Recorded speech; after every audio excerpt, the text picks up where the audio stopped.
Here are some of the lyrics. You ready? I'm Marquise. Whores in this house. There's some whores in this house. There's some whores in this house. There's some whores in this house. I said certified freak. 7 days a week. Wet ass P-word. Make that pull-out game weak. Yeah. Yeah, you effing with some wet ass P-word. Bring a bucket and a mop for this wet ass P-word. Give me everything you've got for this wet ass P-word. Beat it up and catch a charge. Extra large and extra hard. Put this P-word right in your face. Wipe your nose like a credit card. Hop on top if I want to ride. I do a kegel while it's inside. Spit in my mouth, look in my eyes. This P-word is wet, come take a dive. It continues along these lines. And it gets significantly more vulgar. Like, a lot more vulgar. Talk your S-word, bite your lip, ask for a call while you ride that P-word. You really ain't never gonna F him for a thing. He already made his mind up before he came. Now get your boots and your coat for this wet-ass P-word. Pay my tuition just to kiss me on this wet-ass P-word. Right, so, this is, guys, this is what feminists fought for. This is what the feminist movement was all about. It's not really about, women being treated as independent, full, rounded human beings. It's about wet ass P-word. And if you say anything differently, it's because you're a misogynist, you see. It gets really.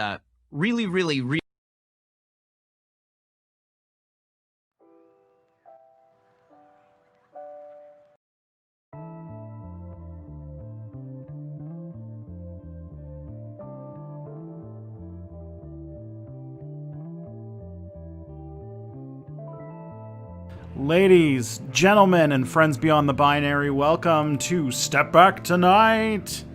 It's the night show that I do on Tuesdays. Hello, everybody. Hello. Look at this. Look at that in the background there. That's some art that Kelly made for me for the set. Once I get all of the audio paneling up, it'll become a permanent fixture of the streaming set, which is pretty fun. Hi. For everybody here, if this is your first time here, my name is Tristan Johnson. I'm the host of the YouTube channel Step Back History, and if you're watching on YouTube, you already know that. Let me just turn my fan off. I stream 3 days a week.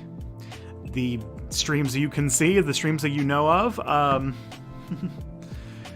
I stream I stream 3 days a week on Mondays, Tuesdays, and Fridays. I'm going to outline it all right now, all Eastern time, by the way.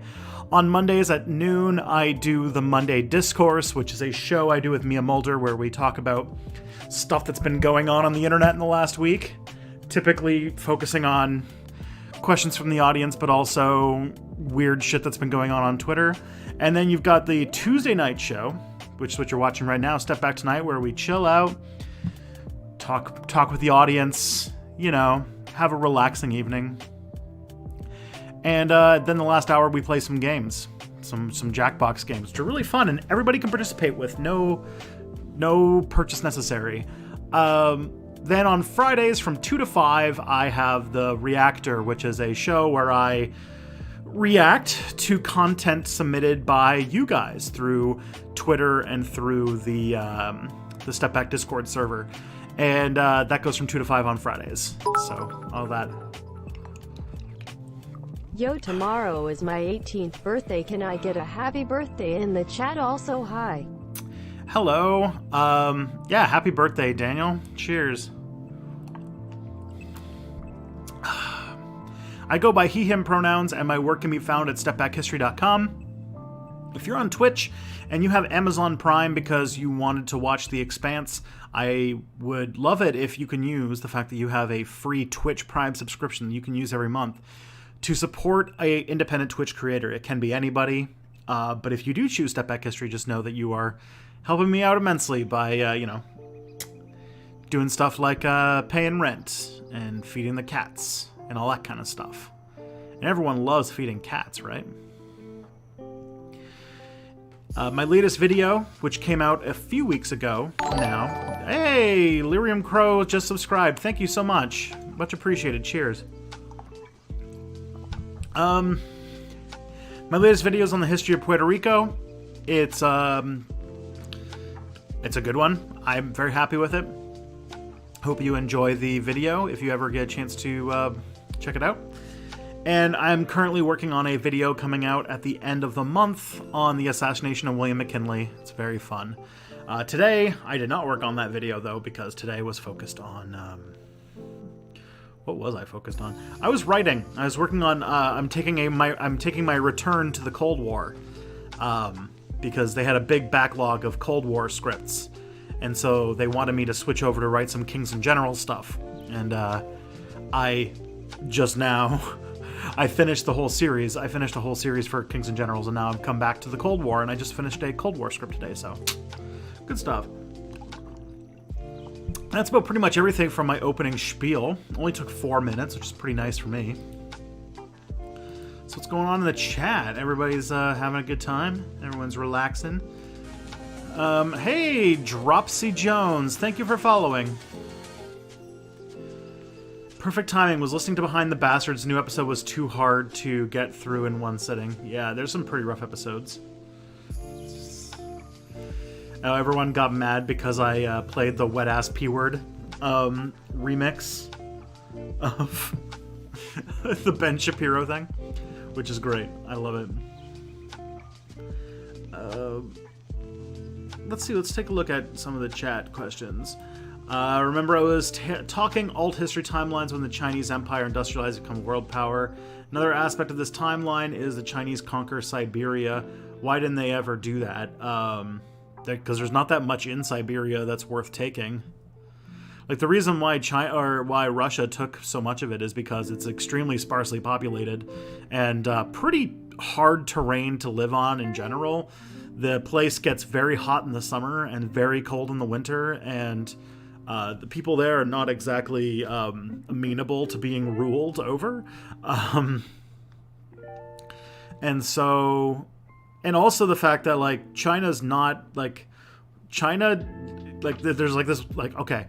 In a lot of alternate history scenarios, there's this baked-in assumption that Chinese people... that, like, you know, the Chinese Empire would think in the exact same ways that Europeans would, and would just be interested in expanding their borders like they're playing a paradox game, which is not necessarily true. So, there's that. And I mean, they did to some extent. They do have, like, what's it called? Maybe not Siberia, but they do have several expansions into Central Asia, Inner Mongolia and such. So, like, they did do a little bit of it. But, like, most of, like, the Siberian wilderness is pretty unwantable. Like, I don't think the Russians took it pretty late in the game, as far as colonization's concerned.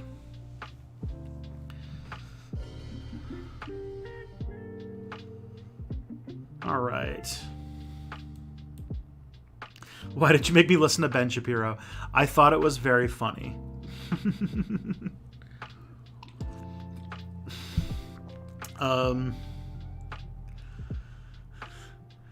So Biden picked Harris. Can we not talk about that? I'm getting a spike in views on my Should You Back Kamala Harris video I made like a year ago. I mean, I don't know. I'm not surprised by the pick at all. It was going to be, I thought it was going to be Susan Rice just because of, like, the reports that I heard, but obviously that was wrong. Kamala Harris, I don't know what she brings to the table at this point. Like, she doesn't exactly... She's not going to convert any non-voters into voters, I don't think. Everybody who was a fan of Kamala Harris was already going to vote for Joe Biden because they're already very right-wing Democrats. The K-Hive, you know, maybe, but I don't... She's from California, a state she's not even that popular in, and on top of that, like, California is a safe Democratic state. So, I don't know. I don't know what Joe Biden brings to the table, except... possibly that they can then spend the next, like, decade or so trying to... They can spend the next decade then, you know, trying to say that anybody who opposes the neoliberal crackdown on human population is somehow a is now a sexist and a racist. So, you know, the same shit that they've been pulling since 2016 anyway, so whatever. Fuck it. It's the most unexciting VP pick I could have ever thought of. It's not as bad as the Tim Kaine pick, but like Joe, like everybody who was like, there's some people who are like holding out that it was going to be Elizabeth Warren, but it's like, nah, man. Elizabeth Warren sold out the working class now 2 presidential elections in a row, and got nothing from it, and she is not going to be like seen seriously by the Biden administration. So it's just over. It's just over now. Bad gamble.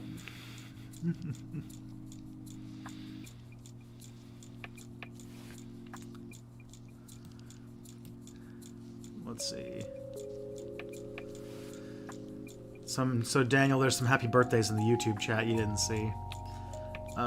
If Canada ended up being closer to Europe politically, do you think that I would encourage your politicians to improve stuff like your healthcare system?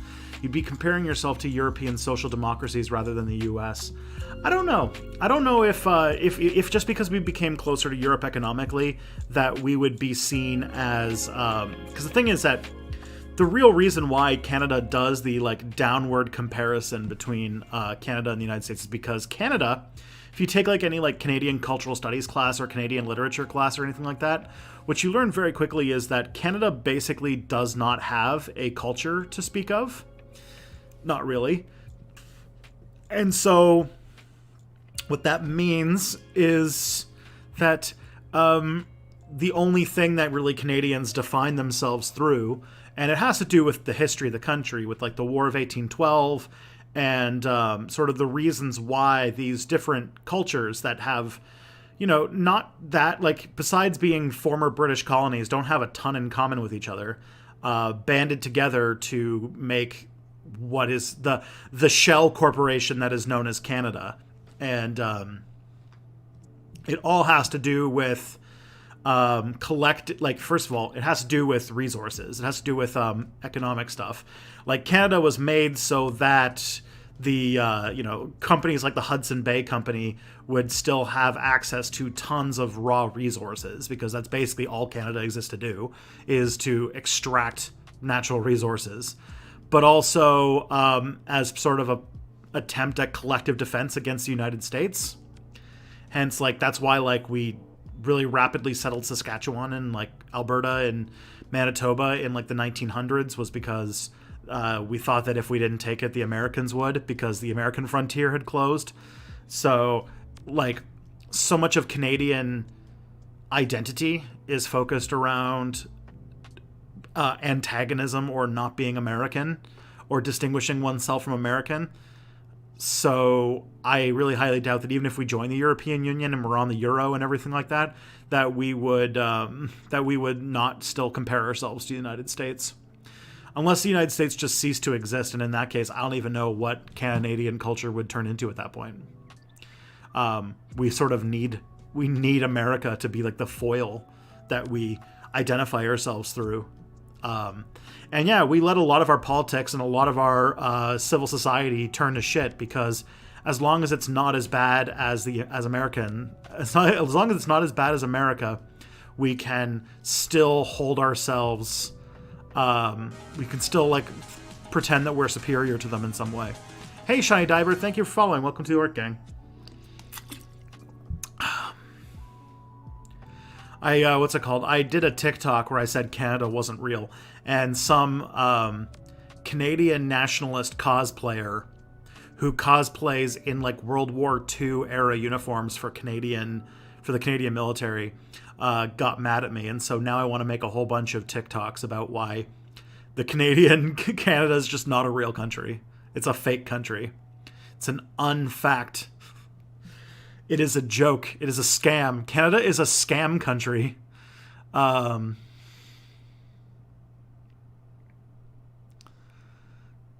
It's just not real. They, like, what's it called? 90% of the landmass of Canada. First of all, almost all Canadians live within 100 miles of the southern border. So there's just this tiny strip at the bottom of Canada where almost all the Canadians live. And completely based off of being close to the United States border. Then 90% of the country, the rest of 90% of the landmass of the country, is belongs to the government, or it belongs to indigenous reserves, and the government land is more or less just leased out to giant mining and like lumber and petrol and those kinds of corporations, to the point where 75% of all mining corporations are based out of Canada. So 90% of Canada is just government leased land government land that is leased to massive mining interests and like what's it called, primary resource extraction corporations. Then there's a tiny amount of it that are the little dinner scraps that we've given to indigenous nations that have rightful ownership over this land. And what little there are,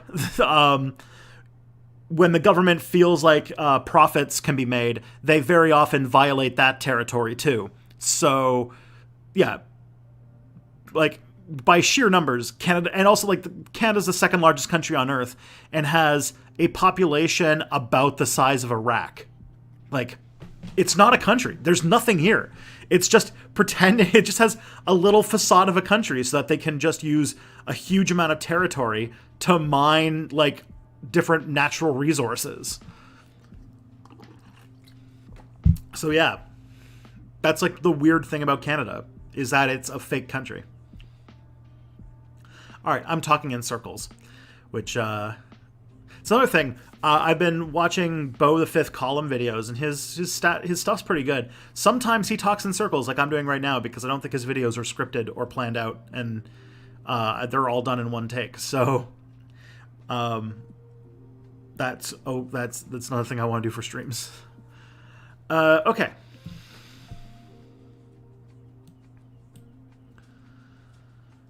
Tristan, are you going to enjoy Kamala swatting the Oval Office, shooting Biden, planting weed on him, and claiming he took out a dangerous criminal? Or claiming she took out a dangerous criminal? Oh, dear. Goddamn. You were just watching the Mutual Aid collab? That's awesome. Yeah. If you haven't, I did a collaboration with Radical Reviewer. And so I got to be in a Radical Reviewer video, which is pretty fun. Second time I've been in a Radical Reviewer video, and this time I actually got to do some like original work, and so I got to record some sections on chapters 5 and 6 of the book Mutual Aid by Peter Kropotkin, and it was a pretty fun video to do.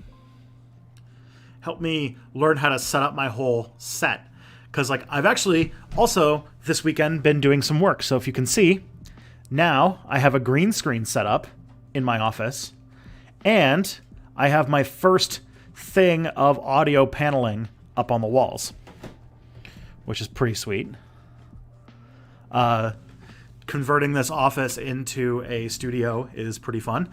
I have 4 more of those audio panels to work on. I've got another one down here, but the glue is still curing, so I have to wait until probably sometime tonight to hang it up. And I've got 2 more after that, so hopefully the sound quality will sound better on the stream, but hopefully, more importantly, it'll sound better in videos. Don't forget about your ceiling. My ceiling is a little bit popcorn, so it does have some diffusion properties, but I do have bass traps up in the corners, which is about the best I can do for audio treating, to be honest, because they're actually kind of high ceilings.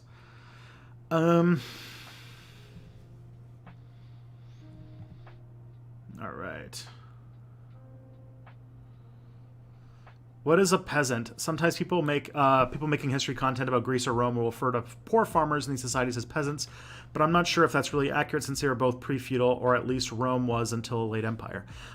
Peasants tend to be, I think the term that might be used in American history is sharecroppers, where basically they are farmers who work on land that belongs to somebody else.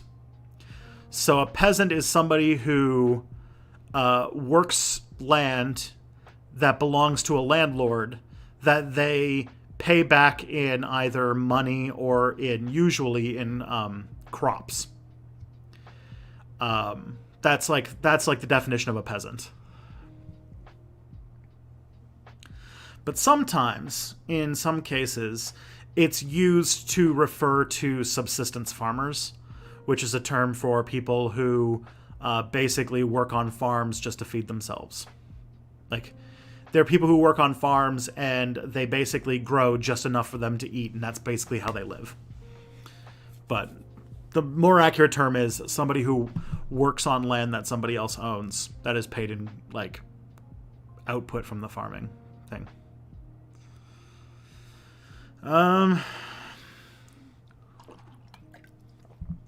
This is the first episode I had to take a break from. Came across your channel a few months ago. Love the content, dude. Learning a lot. You're critically undersubscribed. Not that numbers are everything. Well, thank you. I did take a look at Social Blade the other day, and I was reading it, and according to it, in October I'm going to get to 70,000 subscribers. I'm now getting close to 67,500. Getting close to there. But according to Social Blade, I'm going to hit 100,000 subscribers, which is when they send you a little silver play button that I can put up on the set here. That's like the thing that like has been like my laser focused goal the entire time I've been doing this channel.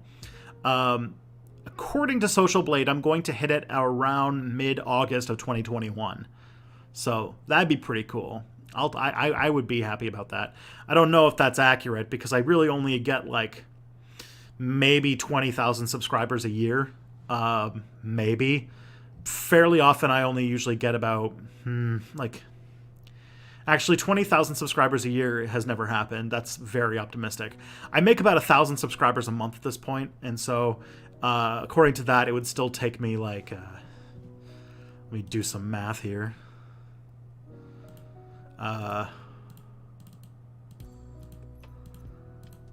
It'd still take me 33 months, which puts getting to 100,000 subscribers over 2 years away still. Almost 3 years away. But who knows? Growth accelerates. It's supposed to, at least. I'm watching this Twitch stream while doing an assignment on programming a term's worth of high school. Cool. Hopefully I'm not too distracting. Yesterday you said societies outside of Europe didn't create settler colonial empires because they didn't have the same ideology. Why was Japan a big exception to that? Japan was actively trying to do a Western-style imperialism. Like, what happened was in the 19th century, Japan went through something called the Meiji period, which was when they realized that white European colonizers were basically coming for East Asia. And Japan said, well, if we don't, like what's it called? We're not going to succeed. We're going to get colonized by Europeans if we don't do something soon. And so they went through a major change in policy where they like rapidly industrialized and started to rapidly grow a centralized government and things like that. And they started by colonizing the Korean Peninsula. And it was intentionally them trying to adopt Western ideas of industrialization and colonization to advance Japan, because they didn't want Japan to have the same fate that like China had, where basically the British were dictating terms.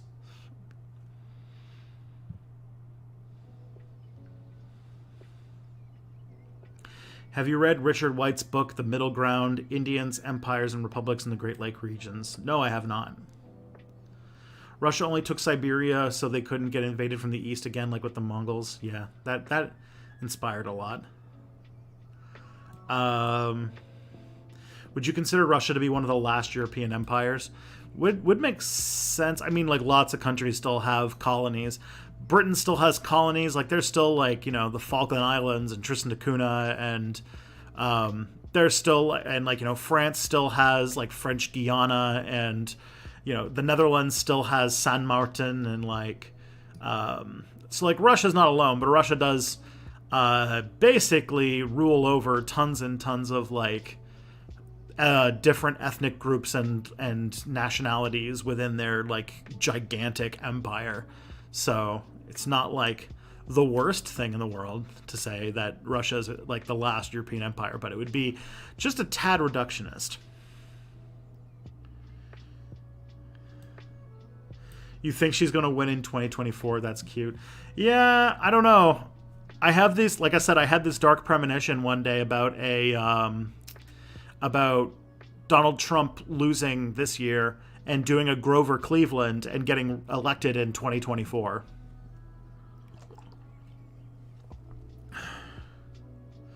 I heard she might help the Dems seem tougher on crime, which people believe is needed because of the riots.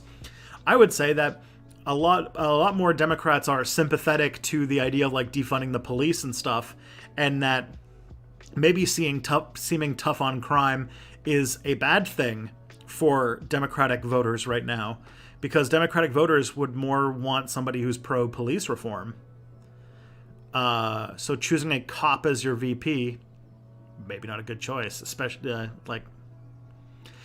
one who is known for putting thousands of people behind bars for cannabis related crimes, for possession and selling of a completely harmless substance, which is more, and also defending slave labor for prisons.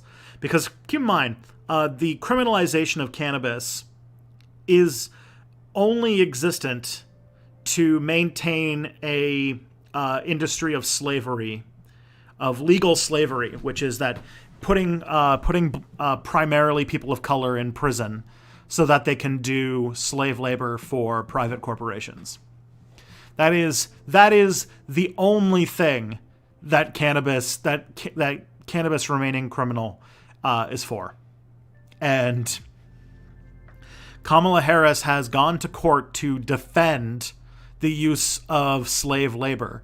She actually went to court to speak out against releasing a bunch of non-dangerous prisoners because it would be a damage to their labor pool, which is like defending the slavery industry. So there's that.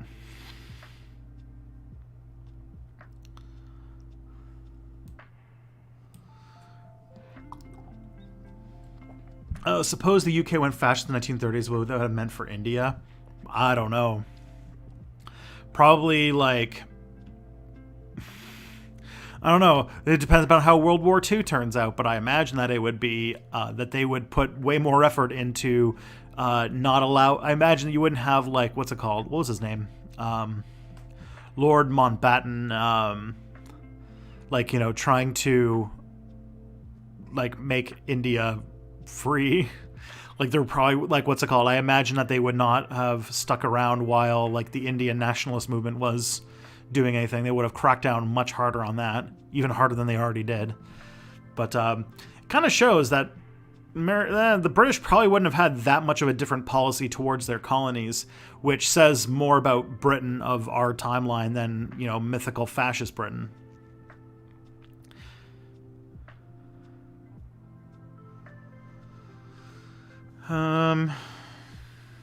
You think there's going to be a 2024? Cute. Fair. What do you think of the European Union? I mean, it's a neoliberal conservative like hell, but also maybe like the least objectionable like super state place to be in our day and age. Like, I'd feel way safer being in a country in Europe than I would be, like, being in a country like Canada or the United States.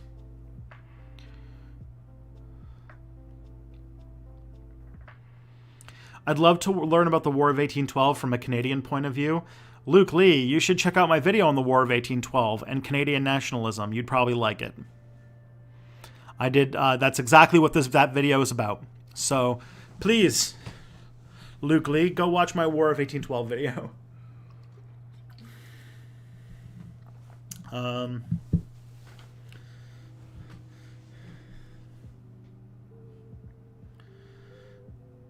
Let's see.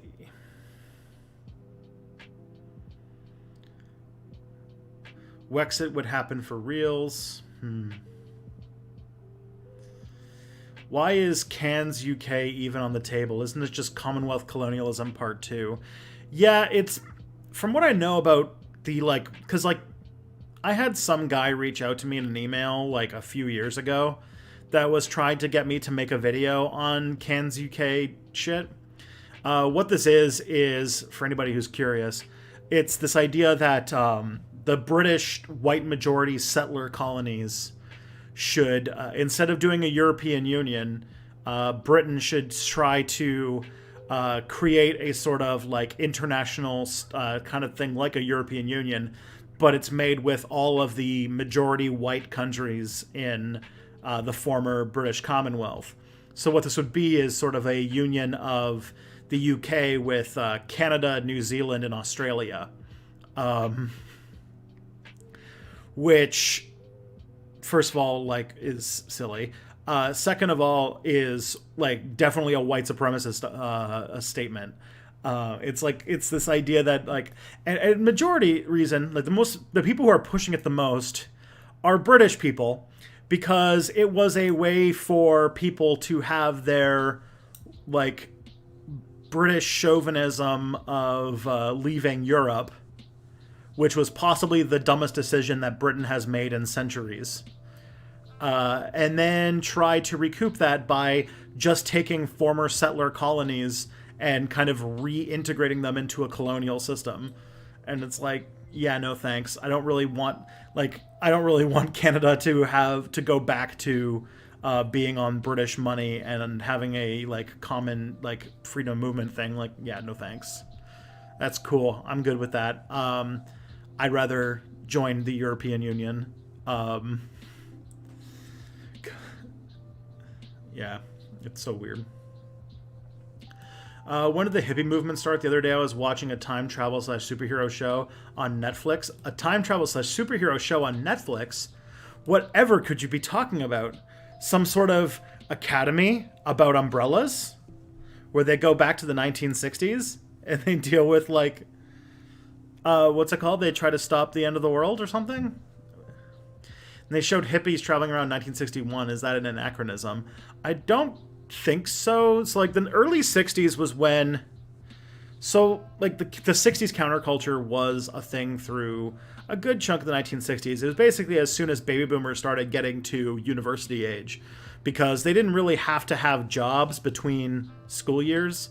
So a lot of boomers just like boomers in their late teens and early 20s just like did a lot of like, hey, let's get in a Volkswagen Beetle and just like travel around America, you know, just like feel ourselves out.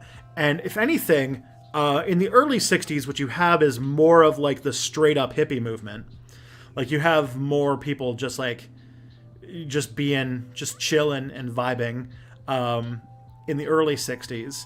And then when you get into the late 60s, it sort of turns more into like the Vietnam student movement, protest movement. So the early 60s was like, you know, there was the hippies, there was like, that was like when Bob Dylan was like a really big deal. But then when you get into like the mid 60s, you get like the Beatles start becoming a thing. And the late 60s is when like protest music starts to become more of a thing. And they start becoming more defined by opposing the Vietnam War as opposed to just like, you know, being free spirits and such. So like a lot of people would say that the hippie movement sort of peaks and sort of ends by around like 1967. And by 1968, the anti-war movement is like at its peak, and it's like turned into like an actual like protest thing. So it wasn't an anachronism at all when you were watching Umbrella Academy. Let's just say the things, because I don't think there's any other superhero / time travel show except for Umbrella Academy. And yeah, so that was the thing.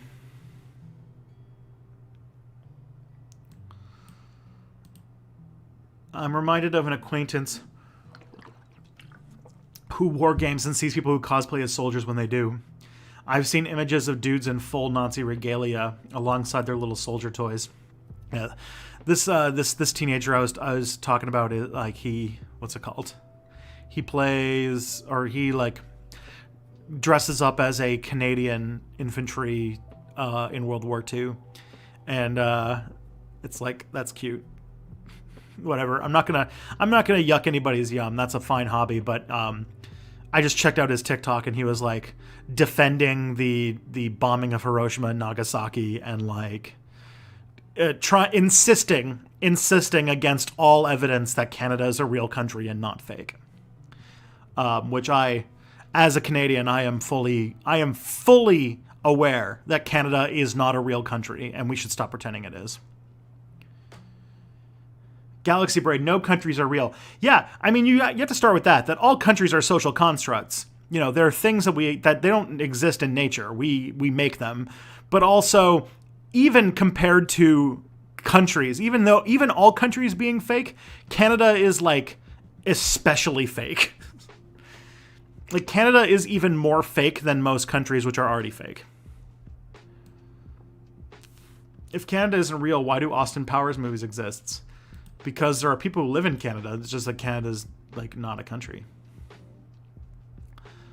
Australia and Canada have a lot in common. A little bit. We were both British mandates. We were both dominions at one point. And I think that's about it. I'm trying to think of anything else, but those are the big ones.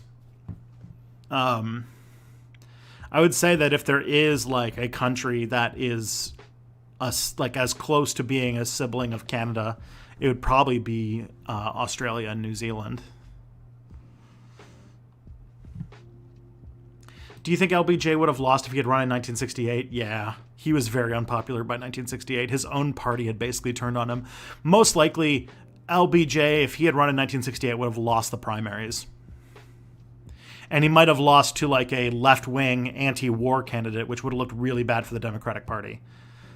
He might have lost to Robert Kennedy or something. Have you read Richard White? Nope. Didn't know you had a TikTok. What's your username over there? Let me go check. It's nothing fancy, I'll tell you that. It's Tristan Johnson 64. No spaces. I thought Australia was the center of mining capital. It's Canada. 75% of all mining corporations have their headquarters in Canada. And Canadian mining corporations are all around the world harvesting mineral resources from other countries. We have Canadian mining corporations have been tied to hiring mercenaries to assassinate like union leaders in the Democratic Republic of Congo. We are very much associated with like the De Beers debacle, where De Beers is artificially limiting the amount of diamonds on the market, which have, you know, a lot of industrial purposes just so they can keep their nice little sparkly rocks really expensive, even though they're like very common minerals. We have our mining industry is probably responsible for Canadians in general. Canada, like for its size, is one of the most environmentally destructive countries on the planet, if not the most environmentally destructive country on the planet. Our country is heating faster. Like Canada is warming faster than most other countries because of climate change, and we're contributing more to climate change per capita than any other country, I believe. And it's because we have this massive mineral extraction thing. We have these like mining camps where you can go, and they're like far in the Arctic, where you go to like gold mines in like the Northwest Territories. And it's very often you can go there and get paid a ton of money, but like the place is completely chock full of like drugs, and it's just like an absolutely a god-awful place to be. Yeah. And a lot hey, Actual Vargas just subscribed. Thank you so much. Thank you. That's really awesome of you. I'm just looking at my thing now, and we are how much until our next thing? Let me just check something real quick.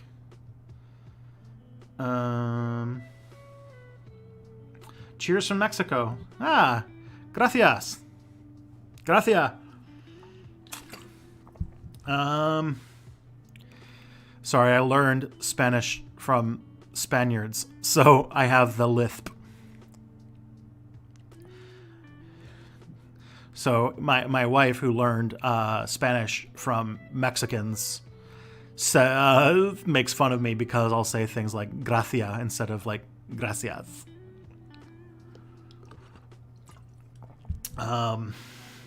Which is a thing that only, like, what's it called? Unless you know Spanish, you don't know what that is. Like, Spaniards, the Spanish accent of speaking Spanish sounds like they have a lisp. It's a, what's it called? It's just like a thing. I also say funky words that, like, they don't say in Mexico, like ordenador instead of computadora and things like that. Like, I don't know. I learned Spanish a very weird way. Okay. So let me just check the emotes thing, because if we have subscribers, so we need 8. I need 8 more subscriber points, and we can get another emote for everybody. 8 subscriber points is either 8 tier 1 subscribers, or like a tier 2 subscription is 2 subscriber points, and a tier 3 subscription is 3. So yeah, things are getting better. So all of you people on Twitch, we're getting closer to another emote. So we should probably start thinking about what that's going to be, hey?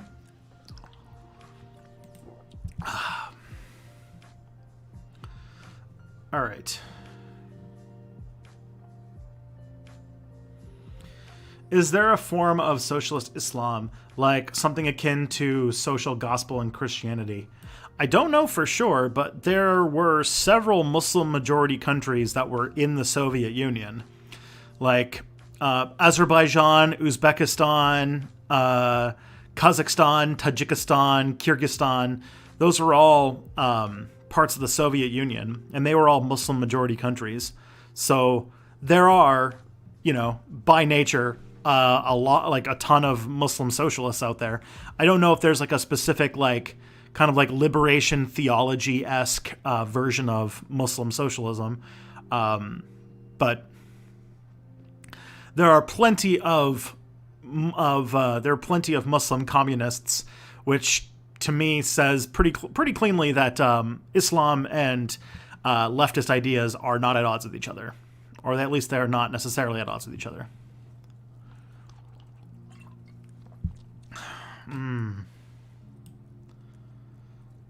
Okay. Suppose the protests keep going for years. Do you think there's any chance of long-term civil unrest pushing the Biden administration to the left? I don't know if there's a great chance. There's more of a chance than under Trump, I will say.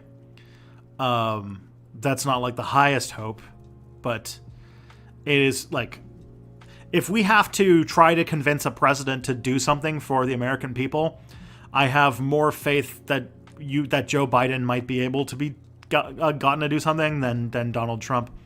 But that's a very low bar to hit. My thing right now is that Joe Biden should probably get elected, just because the active rollback of rights for people, especially LGBTQ plus people, at least that should be stopped. I would hope. And that maybe if not Joe Biden, other Republican or other Democrats can be motivated to say, let's shut down the concentration camps that America has on the southern border and stuff like that. I feel like Biden's White House would at least be more amenable to that, but very slightly. It's still going to take a lot of work. Don't forget about your ceiling. Yeah, I don't even know how I could glue something to the ceiling, to be honest. What are your thoughts on Jordan Peterson being an honorary member of the Kwakiutl First Nations? Is it the norm for guys like him to be made honorary First Nations members in Canada? I don't know. I don't know how that works. It's probably different for every nation. GeoFollows, thank you for following, by the way. Was it expensive, the green screen / audio panel? The audio panel I bought back when I was in Toronto. I've had it for a few years now. The foam altogether, I think the pack of foam cost about $50, $60. Then I probably spent another $40 when I moved here to buy corkboard and glue and command strips. Command strips are so expensive. So that ended up costing a bit. The green screen, like the actual green screen, is cloth, and I got that for free. I got it as a parting gift when I left CCLA because they had it lying around and they weren't going to make much use of it because I was the person who was there to make videos. And so when I left, the executive director gave me, Michael Bryant, the executive director / former Attorney General of Ontario, that was a whole thing. He gave me the green screen that was just lying around as like a gift because he usually gave departing employees a gift, and he forgot to get me one. Mostly he got them books, but I didn't get one. And holding it up is just a clothes rack that I bought for $30 on Amazon. The other thing I have is this light. I don't know if you can see it, but this thing that looks like you've probably seen it in shots before. That thing that looks like a ghost. That is something that I kind of did as the British would say, it was a bodge. I took a cake pan, and I took some double-sided tape and some LED lights, and I taped the LED lights to the inside of the cake pan so that the light would refract around inside.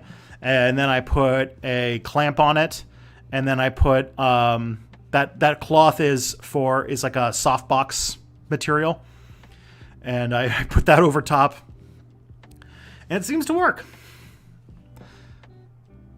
I used it in my last video. The other thing I bought recently was a tripod, and the tripod was expensive. It was like almost $200. I spent a lot of money that I did not have when I moved so that I could set up the studio, so I could kind of take making YouTube videos a little bit more seriously here, since I have the space for it now.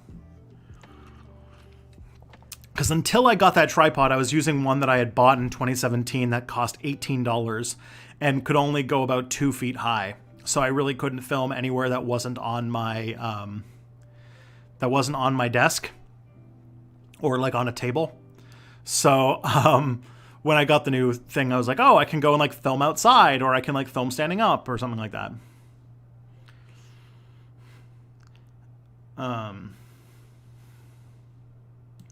What do you think about Belarus and Beirut's protests? I can't really speak too much on those.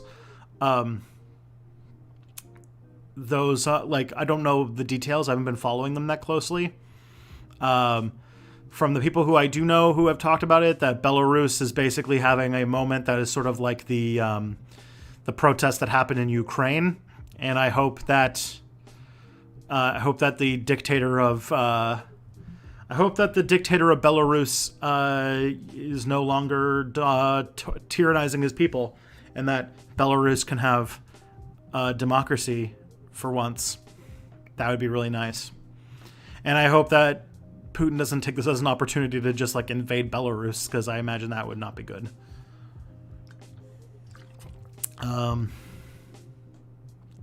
Bass traps. Oh yeah, you want to see the bass traps? So bass traps are the same kind of foam. So if you see that on the door there, up in the corner and down on the floor, well, you can't really see it on the floor, but so bass traps are like, if you're going to sonically treat a room, the first thing you should probably do is put bass traps up in the corners, because the first thing that causes like echoes and standing waves and stuff like that are usually in the corners of rooms. So any hard corner, you should put up bass traps, and they're pretty simple, like corners of foam to just sort of absorb the sound waves in those corners to make your room sound better. I put only a few of them up. I have to wait until I have to actually get I have to buy a step stool to put the other ones up because the ceilings are so high. So I have to wait until I get that, which is probably tomorrow, before I put up the ones in the upper corners. And hopefully with that and the audio panels, that my future videos will sound a lot better. Because if you listen to the Puerto Rico video, was really, really bad acoustically, as most of you could probably heard. It was very echoey, and I'm trying to get this room a little bit more dead so that you can hear it. I have a background in audio editing and audio engineering, so this is like the time I get to geek out about that stuff, because very few people actually get to. Very few people ask about them. Trump keeps saying that he wants the election to be called on the day, even though there's no way all the mail-in ballots will be in. Does calling the election actually mean anything legally? Like, if the election is called for Trump and 3 days later we find out Biden actually won, Trump doesn't get to stay president because it was called, right? Right? Please tell me that's not how it works. Yeah, it's not how it works. In fact, the election isn't even when the president is officially decided. The president is officially decided about a month later, when the Constitution, like, you thought the Electoral College was dumb? Just you wait. What happens is, after the election is over, then the Electoral College actually gets together. So what happens? What happens is, when you're voting for president, you actually vote for the Electoral College in your state, which means that your state gets X amount of people who get to go to a conference after the election's over. And basically what happens is the state is asking the people of the state, hey, who should our people go and vote for? And what happens is that those people then are required to go, or are, quote unquote, required to go to the convention a month after the election and vote for the president for real. And they are obliged by law to vote for whoever the popular will of the state was. Except the punishment for doing what's called elector revolts, which is like, say you're part of a state that elected candidate A, and then you go there and vote for candidate B. Your vote still gets counted, but you have to pay a $1,000 fine. And very often, when the actual Electoral College gets together to have the vote, the people typically on the losing side will have some people who will make some votes just to say, make a statement. Like, I think there was one Hillary Clinton elector who, when they went to the Electoral College, voted for Bernie Sanders and stuff like that. It's completely ceremonial. But that's how the official election that actually decides the president happens. So what happens on election night is just that the press says who won, who is most likely to have walked away with the Electoral College votes needed to win the election when they go to that conference in a month. So in Canada, so in the United States, in that situation, mail-in ballots would obviously need to be counted before that can be decided. And if that happens, if they call the election for Trump, but then Biden wins actually, then they could very easily challenge that in the Supreme Court. Very easily. Yeah. So sharecropping was a form of serfdom. Yeah, it was the second best thing to slavery that they could think of. Because many of those sharecroppers were working on the land that they used to be slaves on. And it wasn't 100%, but sharecroppers were almost 100% black.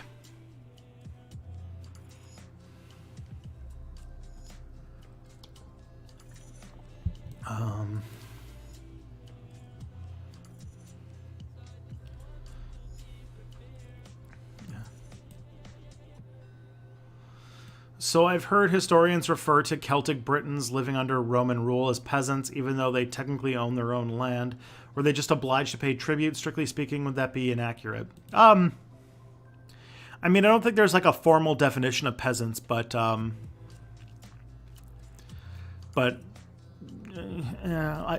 typically what it means is people who are working land that they don't own. So it kind of doesn't work, but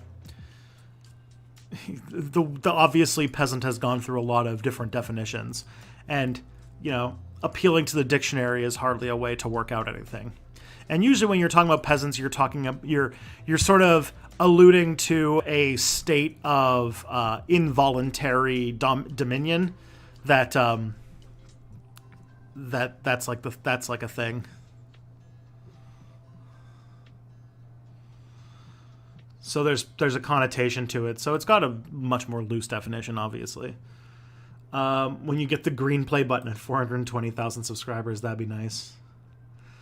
You know how pro-choice people will sometimes point out that a lot of unwanted kids end up in foster care? Even if we think abortion should be a right, is it bad to argue that implying kids in foster care would be better off if they had never been born?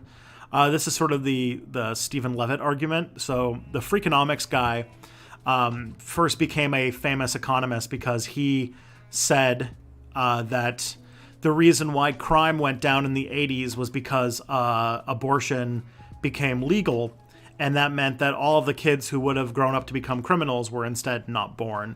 And people were like, it's kind of fucked up there, bud. And it is kind of fucked up.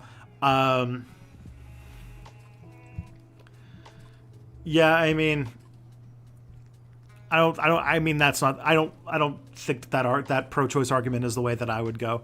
My argument for abortion is more based on women having bodily autonomy. So I feel like that's the way we should go. Did you know Okinawa was until the 19th century a separate kingdom called Ryukyu? No, I did not. Victoria II, Japan was just has the Meiji Restoration instead of just the generic Westernization. Yeah. Did you talk about the VP yet? Yeah, we talked a little bit about. Grover Cleveland spanked me on 2 non-consecutive occasions. When I was a pup, presidents spanked us all the time. Presidents would spank us to the what's it called? To the cows came home. God, that was such a great joke. Grover Cleveland spanked me on 2 non-consecutive occasions. Fucking The Simpsons, man. Just full of A+ jokes. At least the old Simpsons.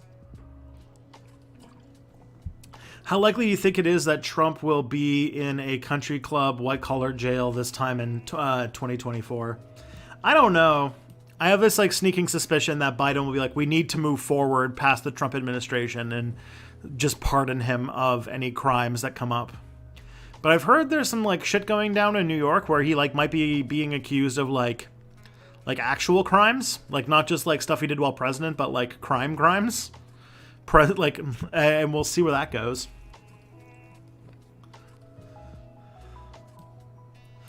What's it from? The Simpsons? Yeah, it's from the George Bush episode of The Simpsons, which I think might be the best episode of The Simpsons.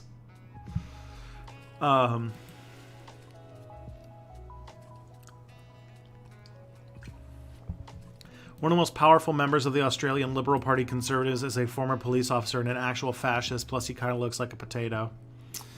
What is it with Australia having a bunch of weird conservatives and then everyone hates them? I always love that news bit where the Prime Minister of Australia is in a convenience store or something, and he's trying to shake hands and be friends with some random customer there, and the guy just tells him to go fuck himself. I think it was Tony Abbott. Fucking great. What's it called? Prime Australia moment there. Just telling the Prime Minister to go fuck himself. We need more Australians like that guy. Is the construction of the Ram Temple one of those fashy things that Modi's done, or is it not? I have no context for it. The temple. The temple that he's building is a fashy thing, yes, because if I remember correctly, it's being built on top of the spot of a former mosque that had been burned down several decades ago by Hindu extremists. So, yeah, that's a problem. That is a specific statement about anti-Muslim bigotry in India. Which, if Modi didn't have international restraints on him, I think that he basically wants to do a Muslim Holocaust.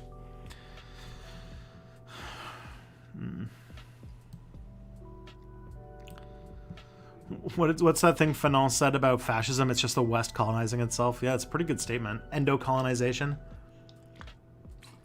Can't remember what book he said that in, though.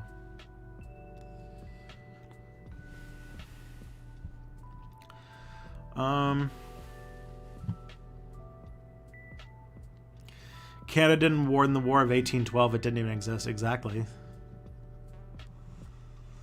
Do you think it's likely that the Dems, much like the Liberals of Germany, will give power to the fascists even if they win the election? I don't know. We'll see. We'll see what the Republicans do if Trump loses. I don't know. Can I assume trying to do some sort of Indian Holocaust would have been logically yeah, they wouldn't have done like a Holocaust, no. They would have like done like they probably would have like tried to enslave them even more than they already were.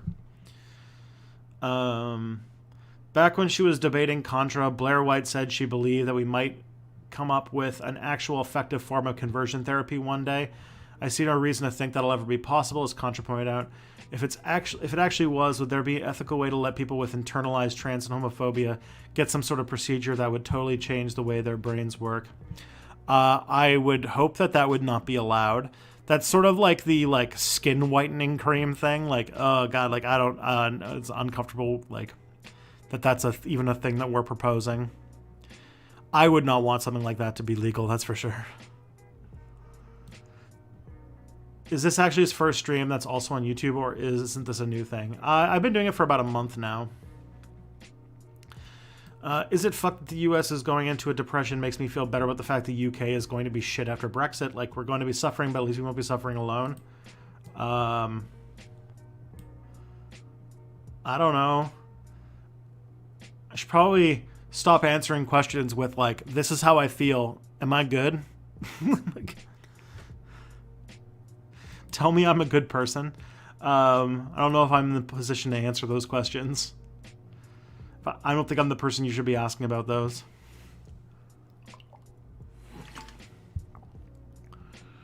What do you think of the parallels between the disillusion of Western Rome and the beginning of feudalism and anarcho-capitalism? I don't know how to speak to that, really. I don't really know shit about... I'm not really into European history. I don't really know much about it. What's the current state of labor unions, mobilization, and mutual aid in Canada? Our labor unions are they're strong. They're not Europe strong. In Canada, we have this weird thing where we're getting more and more loose in our definition of like legislating people back to work, which I think is pretty shitty. So it's not great. Yeah, like as far as like the uplift of the working class, we're like way behind like most of the world. We're pretty bad. We just think we're fine because we're just not as bad as America, but like, you know, high bar to hit, right?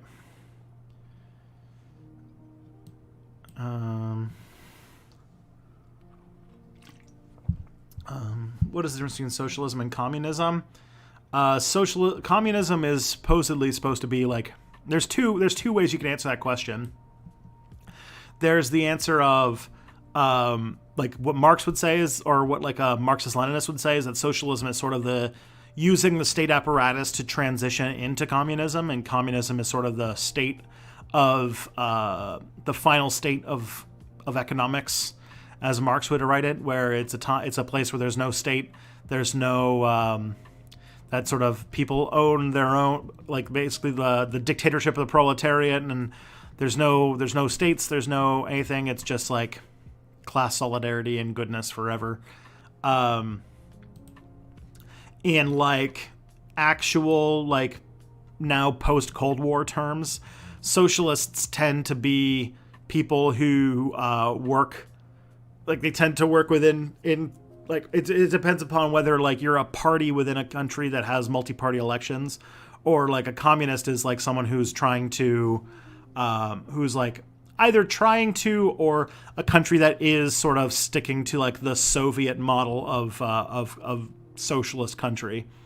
Like I would say that like Sweden has like a prominent socialist movement. They have social democrats, they have, well, their social democrats are Nazis, but like they have prominent like leftist groups, but a communist country would be like North Korea, right? Like that's still doing like the old kind of mid-century stuff.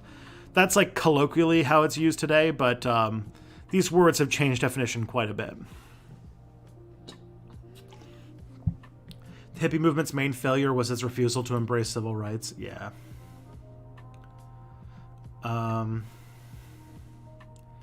Most people have a contract. You can. I think I'm too small potatoes for anybody to be worried about. That's my answer.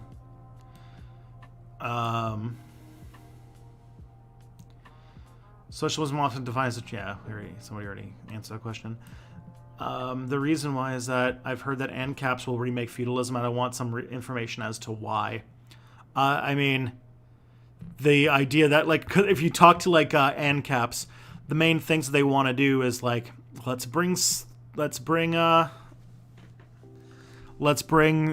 like slavery back, and like they have no limits on like, hey, you can work on my land, but for like a portion, like all the things that feudalism and slavery got, like, you know, the ending of those things got rid of, they would bring back. That's like my thing. That's why the ANCAPs would kind of bring those things back, because without those like kind of things in place, and with unregulated capitalism and no state to step in and stop things, that's sort of the direction it would go, I would think.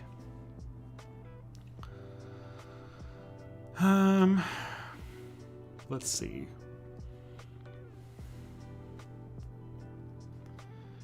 School starts again in like 6 hours. I'm not ready nor tired. Damn caffeine. I'm sorry.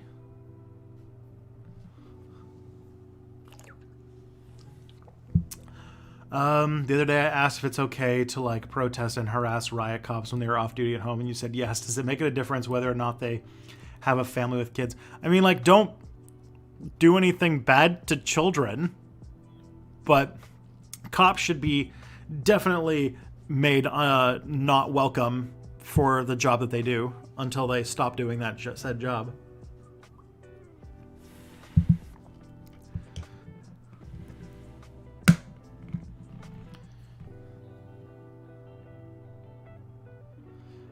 Why can't micronations be legitimate if macronations aren't legitimate? Like, if Canada isn't... I don't know. Why can't micronations be legitimate if macronations aren't legitimate? Because macronations have armies, and that's really the only thing that make them legitimate. I remember a dude from high school who had a World War II German helmet and kept going on about how he was Prussian. Last I checked, he was posting about Bill C-16 in the 2018 migrant caravan. Yeah, the signs were all there. Do you think a left-wing anti-war candidate would have won in 1968? Possibly. Because sort of Hubert Humphrey, who was Lyndon B. Johnson's vice president, was the person who won the Democratic primaries, but without actually like running in any of them, or should I say, he didn't run any primary states. He ran in only caucus states and had fewer delegates, but still won anyway because there wasn't a clear majority. And Robert Kennedy was assassinated partway through the process, and so it didn't really it was a real mess. But he was very unpopular. But yeah, if you had gotten the student movement out in a big way for I'm trying to remember what the name of the guy is who ran in 1968, the 1968 primaries, who basically was the anti-war candidate and got snubbed, and Hubert Humphrey basically was just the candidate that was forced upon everybody, and it led to Nixon having a huge victory. I think that if the actual student movement had come out, that would actually be pretty. I think it'd be fine. I think they could have had a chance of winning. If there was like a Democrat that was like, hey, war on poverty, good stuff. What's it called? The Great Society, awesome. Vietnam War, not so much. I think that would have gone over well. Would Robert Kennedy have won if he wasn't assassinated? He was doing pretty well. He was in competition with somebody else, and his name is escaping me, and it's been driving me nuts this entire stream. I want somebody in the chat to tell me what it is, because I know that there was somebody who ran before RFK put his hat in the ring, and like if he was a candidate, there probably would have been a victory, but I'm missing it. But if Robert Kennedy wasn't assassinated, I bet he would have had a pretty good chance of winning the of walking away with the thing. He was doing pretty well when he was killed. McCarthy? Yes, it was McCarthy. What's his first name?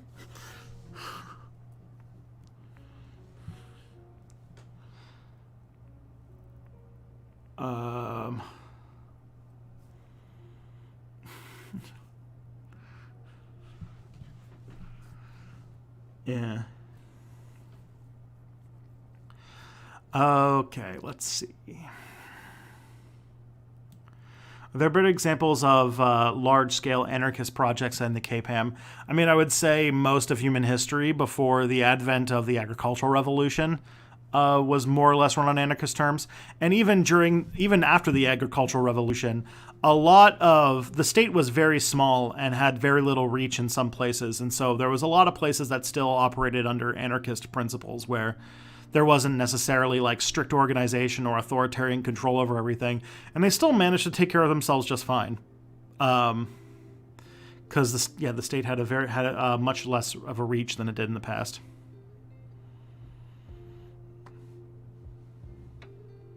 All right, I'm gonna be driven nuts if I don't find out who this person is. McCarthy.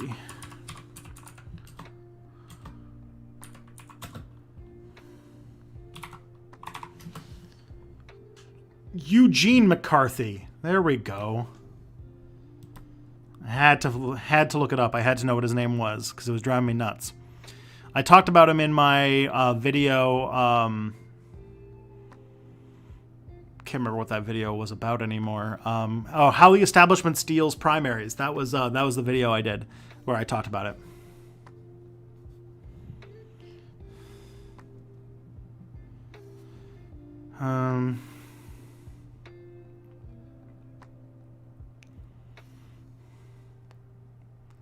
Mining companies love Canada. Large country with fuck all people, screws over indigenous people, exploits natural resources, and has universal health care. Yeah, Canada, Australia, Brofist. Australia and Saudi Arabia are worse in emissions, I guess. If you factor in the fact about how much Canada like actively destroys for like mining purposes, like we got tailing ponds like nobody's business. Have you ever thought about doing a North Korea video? Yes, I have. It was on my list of brief histories to do that I stopped doing because for some reason around the end of 2019, I made some Dead Countries videos that tanked really hard, and I did a brief history that tanked really hard, and so I came to the conclusion that like a brief history of country and the Dead Countries series didn't have that much gas in them, and that I needed to rethink how my channel did, and I tried to pivot to different stuff. But I might be changing the way that I think about that in the future, just because I'm finding that a lot of those videos that I thought didn't do well are starting to do a little bit better in retrospect because they have longer tails and more search traffic than a lot of videos that I have now. So I don't know. I'm very conflicted. I'm starting that new channel with a new video coming out on Thursday. I should have more information soon. So I'm going to be revamping the channel and editing the video tomorrow. But then I'm going to start making weekly content, and it's not going to be limited to history. It's actually going to be liberated from the confinement to just talking about history on this other channel. And if that content sort of fills the niche that I'm looking for, then I don't know what I'm going to do with step back content. I have to figure out about what the videos are going to be about and such. But North Korea has been on the list for a very long time.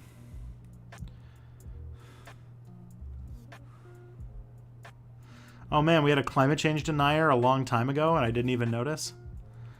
Yeah.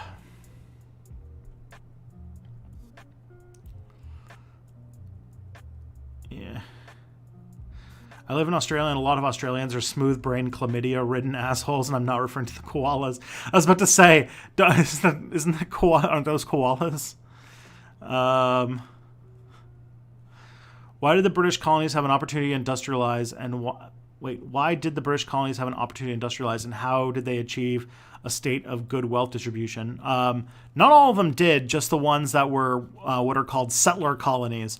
So the countries where lots of white people went there, those were able to industrialize. But the ones that did not have, that were not settler colonies, like the British did a great job, or the British did a great job supporting industrialization in Canada and Australia, but India, less so. I think there might be a racism angle to that.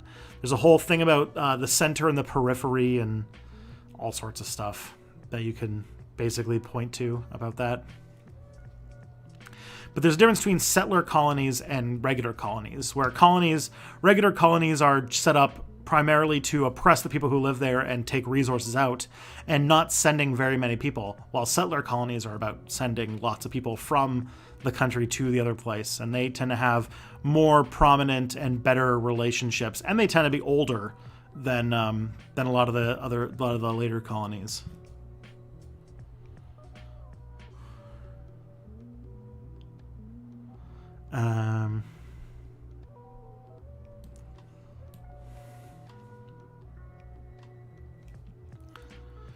I had never heard European Spanish until I started working at Casa de Papel, and I was very confused by what I was hearing.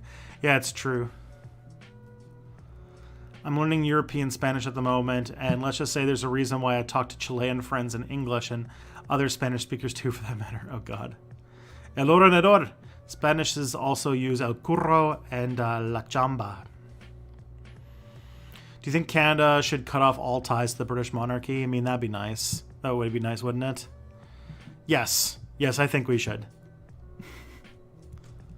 I think that the United Kingdom should cut off all ties with the British monarchy. 2017 rankings by per capita emissions. Each country's share of CO2 emissions. So let's see per capita emissions. Where is Canada on this list? We do 2% of emissions, but Canada, this is just by pure gigatons. Pure per capita, there you go. Yeah, Saudi Arabia, number 1, which makes sense because Saudi Arabia, oil, etc. Australia, yup, and then Canada. So Canada's number 3. That makes sense. That makes perfect sense to me.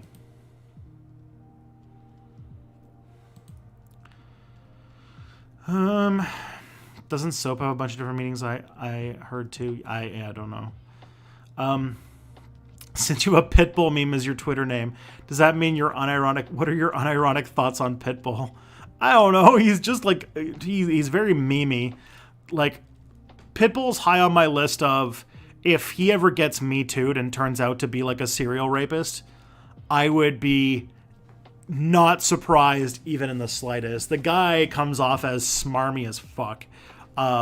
He also comes off as kind of an idiot, and also my absolute favorite thing about Pitbull was the Exile Pitbull campaign, which was when Pitbull was doing this thing with Walmart where he was going to there was going to be votes. You could vote on a Walmart location, and Pitbull was going to do a concert there, and somebody did the I don't know who organized it, but they did the Exile Pitbull campaign where they stacked all of these votes that would happen in some remote Walmart in Alaska, and I thought that was great. But Mr. Worldwide, he's just kind of a meme, and I don't really know anything else about him. Because thing is, he shows up in a lot of music, a lot of pop music right now, but also I've been following Latin music for quite a while too, and he shows up in a lot of Latin music as well, and so he's everywhere. But yeah, he gives me some. He's goofy, but I also get some like seriously skeezy vibes from him. I wouldn't trust him as far as I could throw him.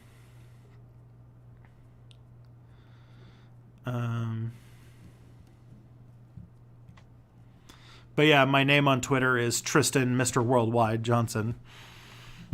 Don't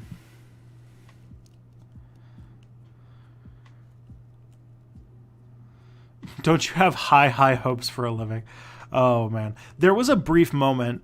I never like fully believed it, but there was this moment yesterday.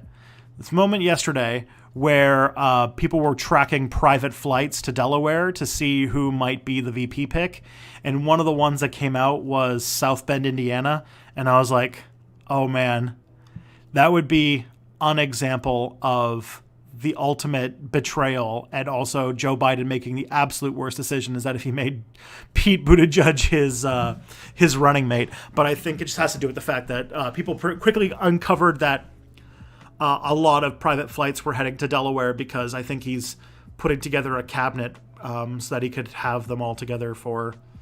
Because I think that Pete Buttigieg is going to be in his cabinet, and it's going to suck. Do you think Kamala Harris will be president for 10 years? I don't know, honestly. I don't know how Kamala Harris is going to play once now that she's actually in the race, and I don't know how things are going to go down. If Joe Biden wins the presidency, I don't know what things are going to be like when he's president. I don't know what the status quo is going to be like under him. And with Vice President Kamala Harris, I don't know.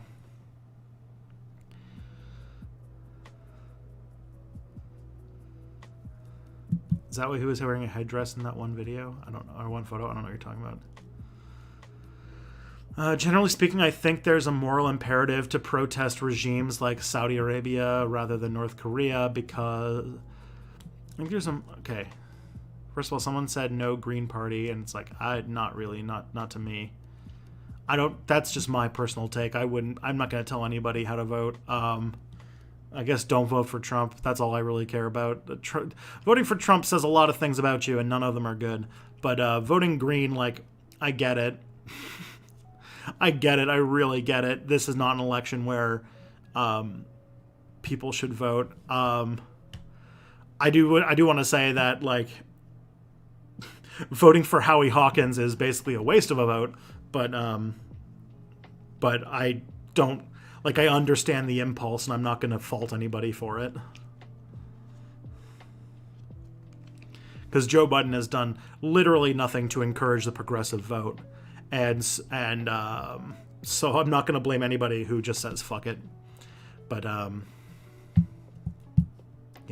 just me. Tristan spent all of his money on command strips on OnlyFans. Oh, dear. Do you guys not know what command strips are? Is this like a word that doesn't... It might not be a word that people use unless they rent. So, here, I have some. I have some in my drawer here somewhere. So these are command strips. So very often, for everybody who lives at home and stuff, command strips are many places when you rent a home. When you rent an apartment, when you rent a house or something like that, very often one of the things that your landlord will have as a rule is that you can't like hang things up with nails. Most people just ignore it, but these things are sort of like an answer to that. And what they are this is like a single command strip, and you take off the paper on one side, and this side is sticky, and you stick it to the wall, and then it connects, because this is like kind of like a Velcro. And you just kind of Velcro them together, and the other side's got a sticky, and you put that on the, like with the poster or whatever it is you're trying to hang on the wall, and you take it off and it sticks up there. I bought a bunch of command strips for the audio panels, and yeah. Generally speaking, I think there's more of a moral imperative to protest regimes like Saudi Arabia rather than North Korea, because though they're similar with regard to human rights records, the former in a keystone in the capitalist hegemony, while somewhere North Korea isn't. Does that make sense? Yeah, I don't see any urgency to stop. Like, North Korea is, yeah, compared to like Saudi Arabia, yeah, they are like, they're doing their own thing for sure. They're kind of staying out of the way. I mean, they're a nuclear armed power, which is a bit dangerous. But yeah, I would say that there is definitely an aspect to what you're saying. And Saudi Arabia, like with its alliance with Israel and with its like keystone in the capitalist thing, like, yeah, definitely Saudi Arabia is way, way worse than North Korea as far as like danger to global stability type things. Command strips are pricey. They definitely are. I paid more for them than I did for a lot of things. But I want to be able to take down these audio panels and put them back up when I move in like 3 years. So I wanted something that was more temporary. What is the floating face behind the thing that looks like a ghost? The floating face of the thing? Oh, you're referring to. There was a tripod, but that doesn't look like a face. Hey, thank you for the bits. North Korea and South Korea homies. Support East Korea, not Japan. Oh, God. Do you think Canada should cut off all ties to the British monarchy? I already answered that. Spectral lighting equipment, I assume. Is Steve Huffman Spez, the CEO of Reddit, a fascist? I don't know anything about the CEO of Reddit. I can see why. Also, Saudi Arabia has more global influences, actively at war with Yemen. There's that, too. If you're invited to join Nebula, would you take the opportunity? I like the idea of it, but I still wish they had a free option, maybe opt-in adverts or something. I probably would. I know some people who are involved with Standard, which is like the company that runs Nebula. And not only does like Nebula give you a show, but also being part of Standard TV, it would be very good for my work and such, because Standard is basically an organization that hooks you up with sponsorships. And man, I would really, really love it if I could, say in the future, make minimum wage. So I would love it if Standard, and if I had to make an exclusive show for Nebula, I'd do it. I would do it. I need, I gotta pay my bills.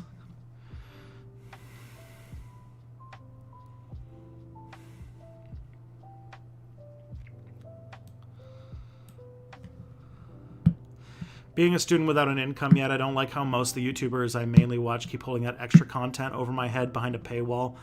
Yeah, I mean, it's not the best option. It's definitely not the thing I would prefer, but also, being a YouTuber does not pay very well. And if you want to make a career doing making videos, then sometimes you gotta make content. You gotta make exclusive content, and it sucks, but it is what it is. I actually was kind of thinking about making Patreon exclusive videos that I would then I would make like one every so often and stack them up and have like a big list of them. And so anytime somebody became a new patron, they could watch all of the exclusive videos. Thought that'd be a nice thing to do, but I don't know. Energy is tough. Putin announced the Russian vaccine today. Yeah, but it also hasn't, a lot of the people were saying that the Russian COVID vaccine hasn't gone through clinical trials yet. So we don't actually know if it works and if it is safe. So the prejudice / racism Latinos face in the move to the U.S. Does that affect Spanish people who move to the U.S., i.e. because they have a similar accent and tan skin? Typically not. I think a lot of Spaniards are treated as basically just white people.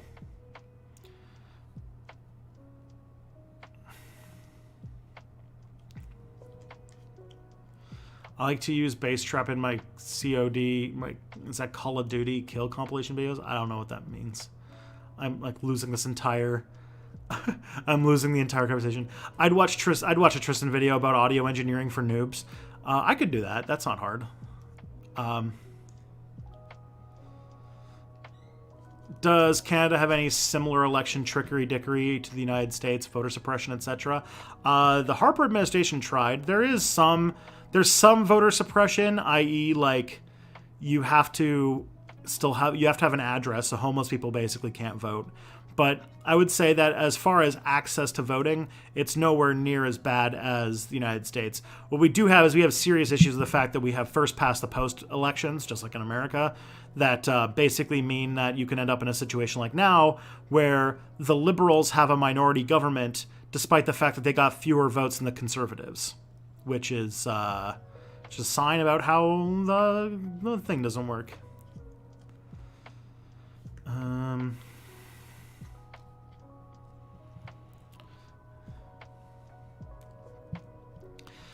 Pennsylvania doesn't require our electors to vote with the populace. I think I know that at least some of them there's a fine involved if you don't vote for the electors. But it could be, yeah. It almost is definitely a state to state thing. So it's like another holdover from like the 18th century. Let's see. Will the lives of people in North Korea get better if there's like a coup where the country just ends up more like China? You were talking about that possibility yesterday. I think it would definitely. I definitely think it would be better. Because right now it's possibly one of the most authoritarian countries on earth, and loosening that up a little bit would definitely help a lot of North Korean people. Plus, also, if they were to do something like go more China's route, they would open up more to the global economy, which would definitely help the North Koreans quite a bit. It would help them because right now, like North Korea suffers from really bad food security problems, and finding a way to solidify trade with other countries to get food, instead of like sticking to this like Juche concept of like complete autarky, where like they want to be completely self-sufficient. They're not. They need imports of food from China and like Russia and stuff like that right now. That'd be great. And also really great if the government couldn't just like sell citizens into slavery like they do in like Siberian lumber camps and shit. So, yeah. Hey, Abdu the Great 786. Thank you for following.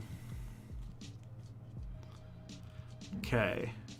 Do you think Canada should cut off all ties to the British monarchy? Yes. I already said that a couple times.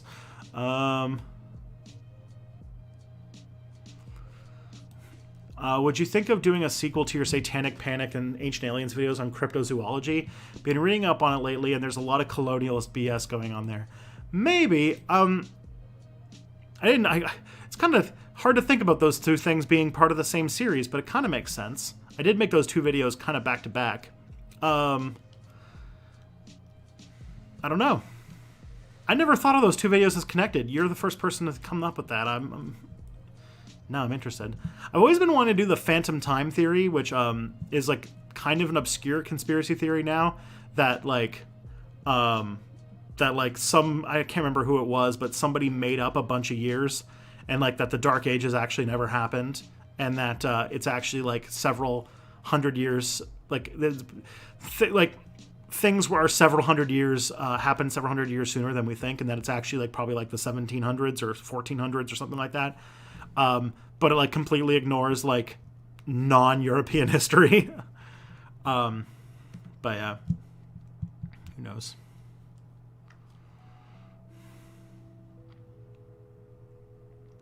At some point, I don't know what my next thing's going to be. I actually don't know what September's video is going to be.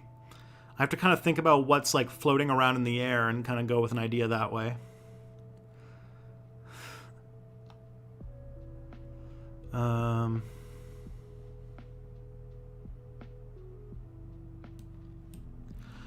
you think Trump's doing things as a stunt? I think that Trump, being not that bright, but also he does seem to have a very, it showed up in the primaries too. He does have a natural understanding of the kinds of things that media cycles use in order to like what draws their attention.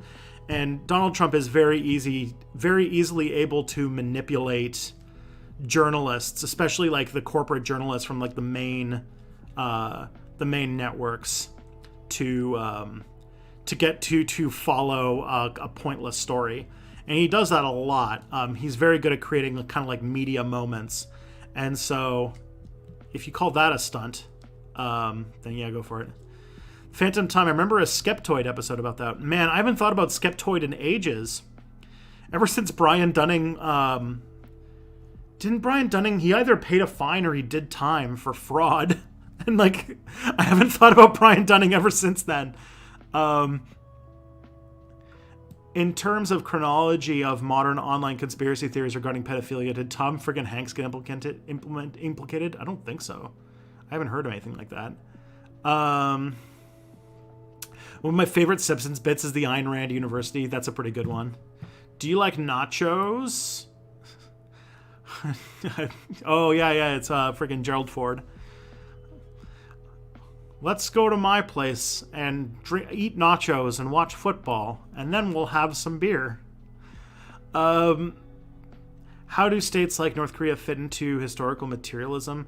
Like, would you call countries like North Korea state capitalist? I would say that North Korea is like the most pure example of like a Stalinist Soviet-style dictatorship in like all of history. There's no private industry in North Korea, but they do actively like sell their citizens' labor outside to get trade and stuff like that.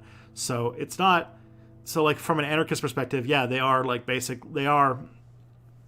more or less a state capitalist institution.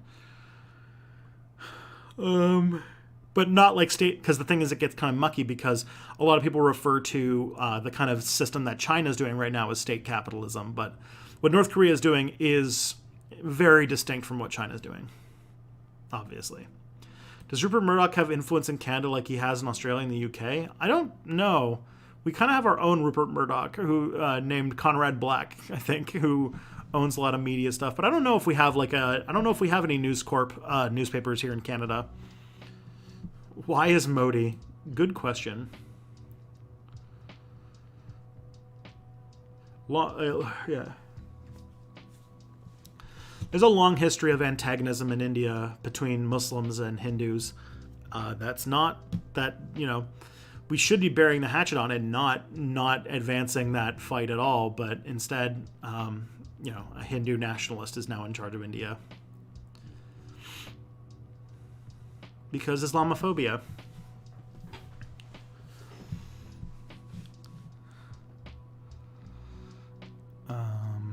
I'm a delegate to the Ingram County Democratic Party. I might introduce a motion to denounce Modi, Abe, and Bolsonaro. I wouldn't be against that. Okay. Let's see. Why is the flag still not up? Or are you just keeping it down for now? It's right there. I'm only not putting it up for now because I need to put up this audio paneling.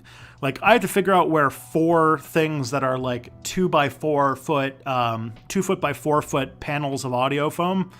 I have 3 more of those to put on the walls, and I'm not even deciding what I'm going to put on the walls and where until I have them all up, because they're taking up the most amount of real estate.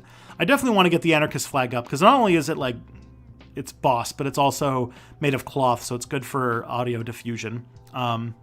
But I'm also lazy, and I'm like, if I'm gonna do like decorate the walls time, I'm gonna wait until the audio panels are up, so I'll just do it all at once, that kind of thing.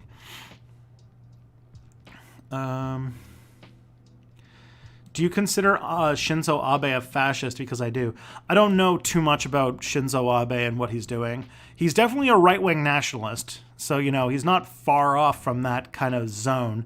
But, and he's definitely doing a lot of, like, remilitarizing Japan and stuff like that. But beyond that, I can't really talk too much in depth about Japanese politics to really sink my teeth into that discourse. The big problem with the hippies, they don't read theory, at least don't have anything based in material reality. It's true, they were basically liberals. Did you hear that crazy QAnon lady Marjorie's about to win her primary? Oh dear God.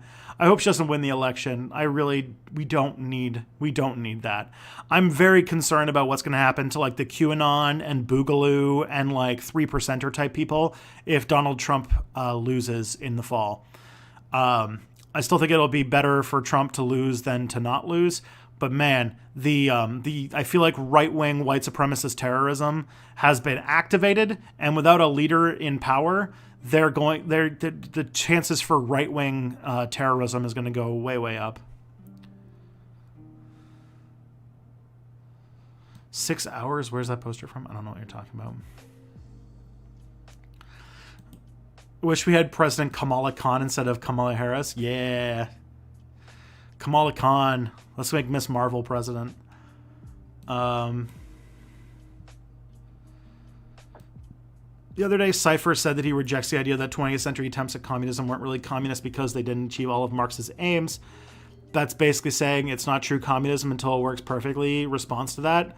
I mean,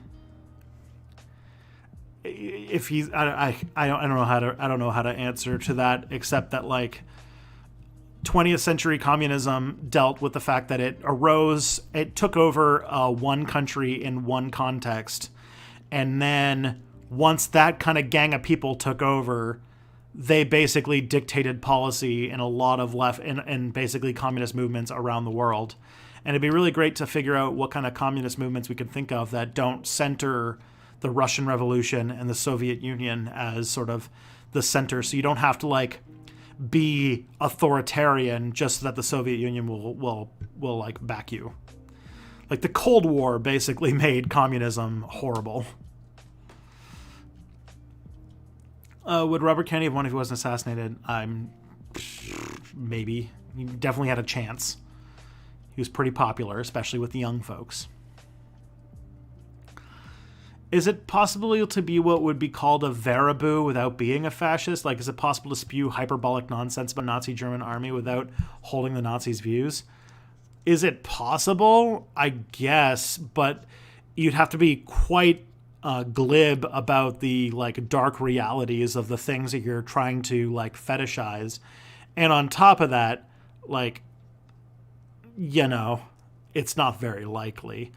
Like, it'd be weird to be like, I aesthetically like Nazi stuff, but don't follow any of the Nazism, because I feel like trying to separate those things is problematic.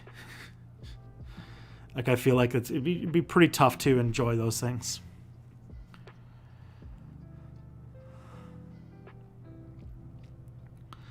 Let's see.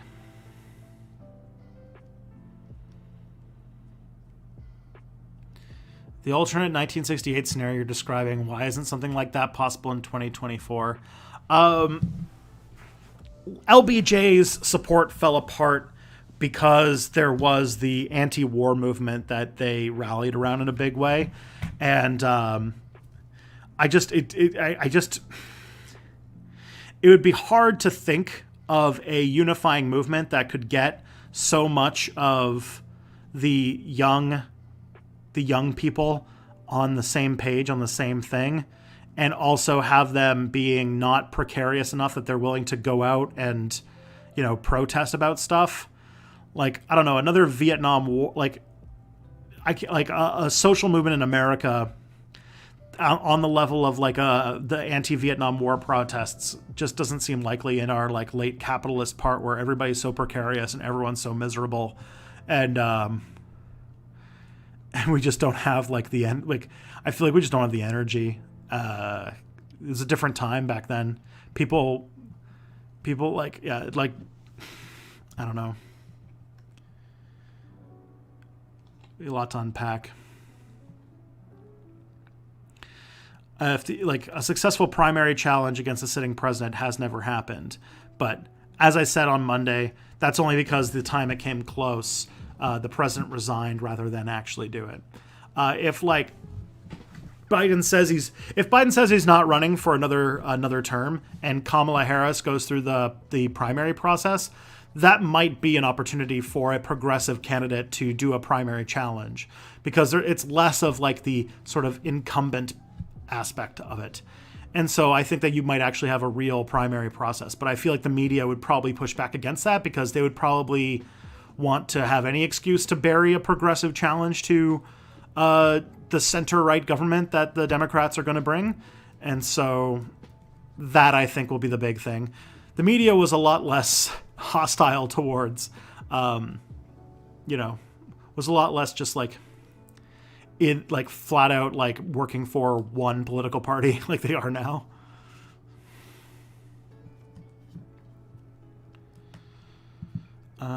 Let's see.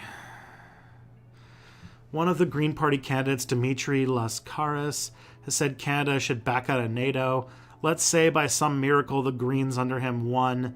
Would the other NATO nations try strong-arming Canada, or would us leaving lead to other nations following suit? I think more likely we'd probably be strong-armed. We'd probably be like, there'd probably be a lot of negative side effects. They would lose a lot out on trade negotiations and stuff like that. Like, they would make it so that leaving NATO is extremely painful.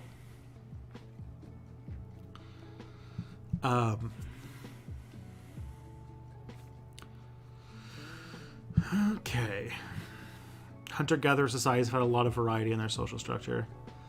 Yeah, but in general, the agricultural revolution did lead to a lot of centralization and creation of hierarchy. Like, you really don't have states without farming. And it seems like the more developed a society gets, the more authoritarian it gets. Hey, Dr. Joe Mama, thank you for following.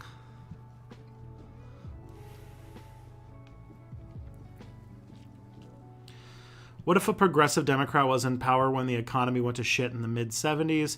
Do you think that would have turned out better? Oh, yeah. Yeah, they could have turned it. There were definitely other ways to go down, because really the economic downturn in the mid-70s was based on it was based on geopolitical stuff with Israel and what's it called, OPEC, and not so much based on insufficient adoption of neoliberal ideas. So once the correction happened, it probably could have worked out. It happened in the UK. The Labour Party in the UK had the same sort of economic downturn, and they did a lot of programs that in the end did help the UK. It's just that the Conservatives were in power by the time they took effect. So they didn't really get the credit for it. Or should I say, they were in power when they did the programs, and it did make things better. But for some reason, the British people decided to just forget that, and now the popular myth is that everything was shitty and then Margaret Thatcher fixed it all, which is an unfact. Was the May 1968 protests in France were nearly a revolution? I think most people consider it a full-on revolution because it's a different republic now, isn't it?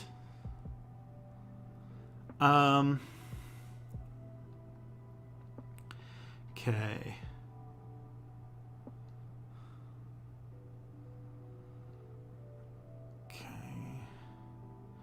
I heard most Western nations set up extractive institutions in countries that were rich at the time they were colonized, which prevented investment, and think India was getting rich before it got invaded. That would make sense to me.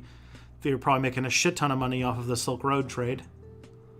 Wasn't Pitbull a drug dealer at some point? Yeah, but I was saying bad things about him. Being a drug dealer, like, unless you're like selling like, poison to children, drug dealing is an honest profession. As long as you're not, like, killing people. Just want to thank you for your videos, like the insights I don't have on my own. Well, thank you, TurtleDeuce47. I appreciate it. Forgive me if I'm wrong, but survey usually means asking suspects questions on a certain topic of study, right? Because an article on the whole koala chlamydia situation I'm reading right now, before this stream, I was blessedly said that the numbers on infected koalas came from surveys, and I just can't stop thinking of a researcher going up to a tree asking koalas, like, sup, you got STDs we should know about? I think that survey can also mean, like, where they take a representative sample of the population and test them and sort of make generalizations about the population based on a representative sample. So that can also be a survey, I think.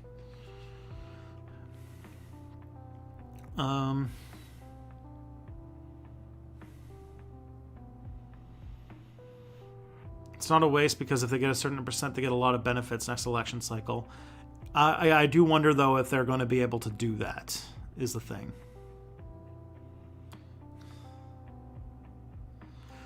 I do think that, like, Howie Hawkins and, like, the Green Party, like, I have no problems with any of their positions. I just don't think that their running for president is going to accomplish anything until the Electoral College is over.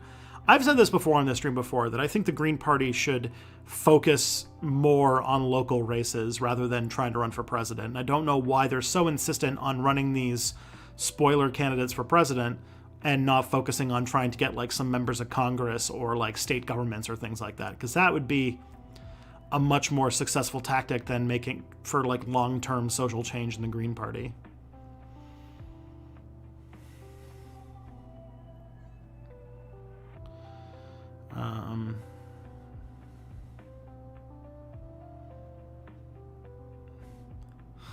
Tristan finally cupped when I joined chat. Okay. Yeah, it's what's it called? This is a pretty intense. The chat's going by very fast right now.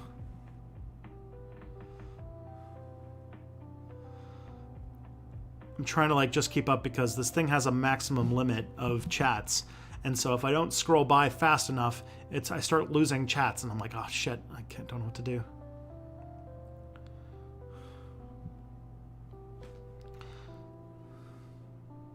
What do you think about Tulsi Gabbard? I think that she makes associations with, like, what's it called? I don't like the fact that she's friends with Assad. I don't like the fact that she's friends with Narendra Modi. I don't like the fact that she might have grown up in a cult. I don't like the fact that she has until extraordinarily recently had some extremely homophobic positions.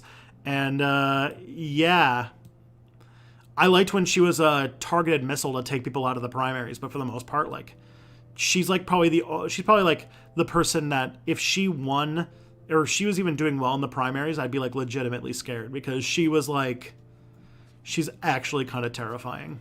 You deserve more than minimum wage. Well, thank you. What about cooperation with Means TV? I already cooperate with Means TV. I'm already part of the co-op. And the Means TV contract is non-exclusive. So I would have to work that out in a contract with Nebula if I ever got such a position, but yeah. What is the Canadian minimum wage? I think it's different province to province. I don't know what the Canadian minimum wage is. Let me check. Or Ontario minimum wage, I should say. The Ontario minimum wage is $14 an hour.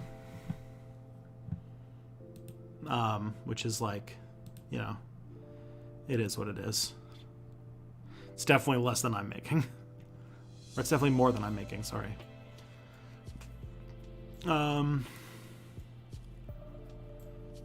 As a lefty who's nervous about business practices of big media corporations, I low-key want to work for Means TV someday. I got very lucky with it. I have basically Lance to thank for me getting into Means TV.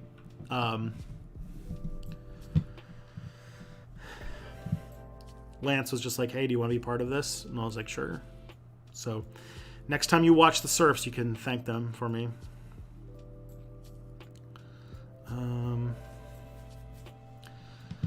The NDP does pull some similar BS as the Democratic Party, at least in terms of keeping more radical policies the membership wants from getting on the platform. That is true. The NDP are kind of infuriating. The NDP are, like, the only good political party in Canadian politics, but they are absolute fucking experts at snatching defeat from the jaws of victory. They always come so close to winning elections, but then they just pull some dumbass thing and it keeps them from winning. Like in 2015 was probably, like, one of the best shots they had at winning a government in Ottawa, and instead they let Justin Trudeau flank them to the left, and they basically lost because Tom Mulcair was incompetent. Is the Amazon link in the description an affiliate link? I hope so. For you deserve some Amazon affiliate money. Yeah, it is. It's true. Yeah.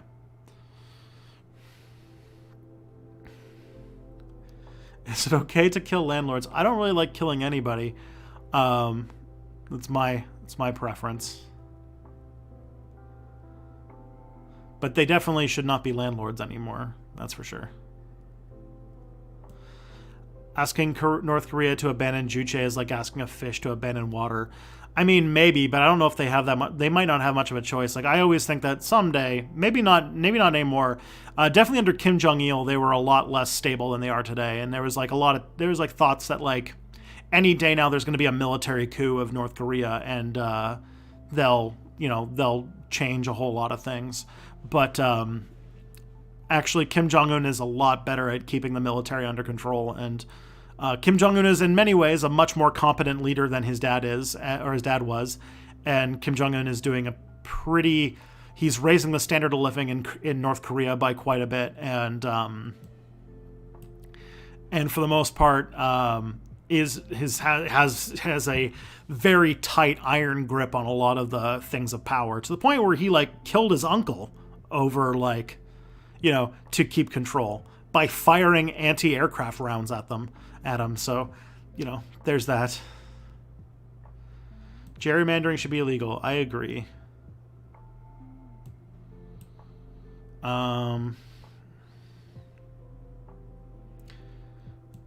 Flamenco. How do you like London so far? Any cool local history? If this place was settled by the British during from refugees from the American Revolution. There is some like local London history. I just don't know very much about it. It was, stolen land from the Adirondack people who took it from the Anishinaabe people who lived here for a hell of a long time. Have I done a video on Louis Riel? No, that's another person that I've been like told to make a video about a whole lot. It's one of those videos that like I know a very small percentage of people will like, but the video itself would tank horribly, and it would be like, it would be absolute just not do. I mean, Ancient Aliens has post-credits set up for the Satanic Panic video. They have similar formats in both of the running gag of Thoughtslime being an alien, sort of. Yeah, that is true. That's because I made those two videos back to back, and I filmed them both at the YouTube space. So, yeah, I guess that is true. I forgot about that at the end of the Ancient Aliens video. I wish I had done more videos like that. That was how I wanted YouTube. That's how I wanted Step Back videos to be from then on. And then the Toronto YouTube space closed. And ever since then, I've been just like so sad, because that was like the Ancient Aliens video and the Dungeons and Dragons Satanic Panic video. Those are like the peak of Step Back for me. Like those are some of my favorite videos. That is like the kind of stuff that I love doing. But sadly, the YouTube space shut down, and now I'm trying to make do by building the best set I can at home. Does the mainstream media exaggerate how brainwashed North Koreans are? I've heard several leftists claim that. I don't know. And the thing is, a lot of other people don't know either. North Korea is a very closed off country. And it's very hard to know what people are thinking, especially on the ground.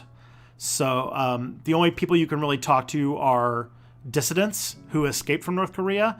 And for the most part, like in many authoritarian regimes, their stance is mostly like, well, it's probably not true, but like, what else are you gonna do? And also, like that people are either it's probably not true, or there's like a 20% that like really believe it, and the rest are people who don't believe it, but like, because they don't really have the numbers to like do anything about that, they just kind of go with it anyway.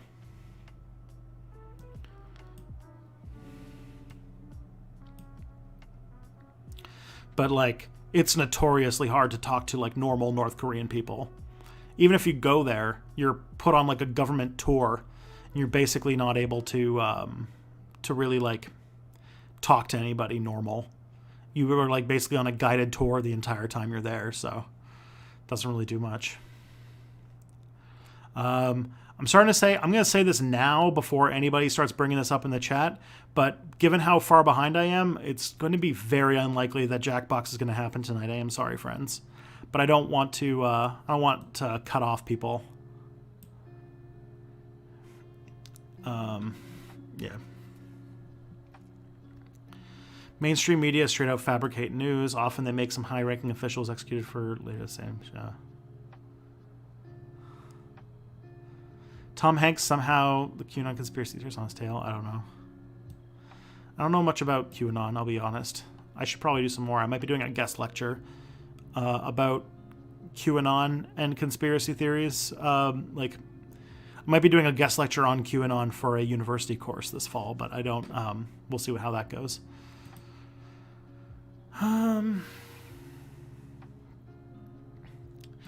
Which version of Phantom Time Hypothesis? There's two. One where the Dark Ages never happened, and a more extreme one where everything before the Dark Ages never happened. Oh dear. I don't know. I've never really put enough thought into it. Where would you classify China right at the moment? It's very authoritarian. It's nominally communist, but for the most part, it has a lot of billionaires and does a lot of capitalism for a communist country. And so I'd be under the idea that it's like, to my mind, more or less a capitalist country at this point. I don't really see what makes it communist anymore, except that a bunch of weird people on Twitter like viciously defend them anytime that you criticize when they try to like do a cultural genocide on the Uyghur people, for example.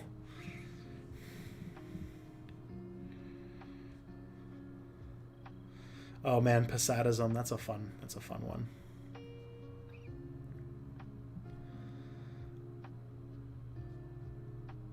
Let's see.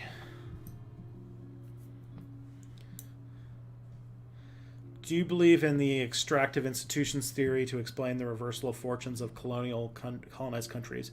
I don't know what extractive institutions theory is, but it sounds like if it's anything like the fact that while these places were colonized, they were set up to just be places to extract resources, and then when the colonizers left, they didn't build any other economic structure, so these countries basically just went back to doing what they were doing before, because that's what their economy and all their infrastructure was set up to do, which leaves them on the much lower on the totem pole of countries. Then yeah, that's basically true.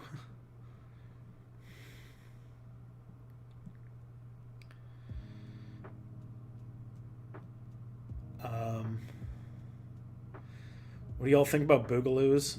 It's weird. Right-wing extremists.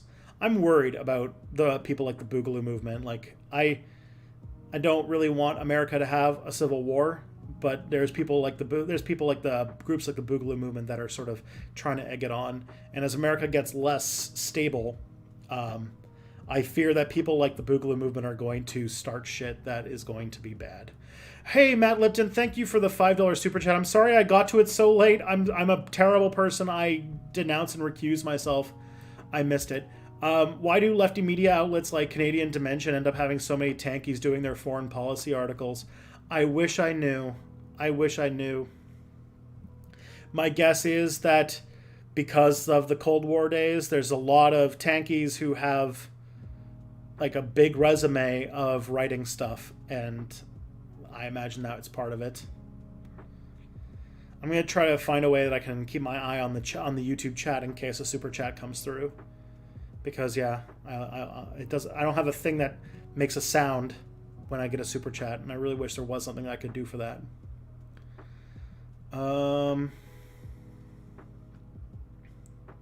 Why must you shoot my whole inspiration and aesthetic in the face? I don't even know what I was talking about. At that moment. Sorry, that was a long time ago. Oh boy, Tristan knows who Kamala Khan is. Oh joy. She president in alternate future where there's all new, all different Wolverine. Yeah, I think I've read like the first 2 or 3 volumes of Miss Marvel, so yeah, I do know who Kamala Khan is.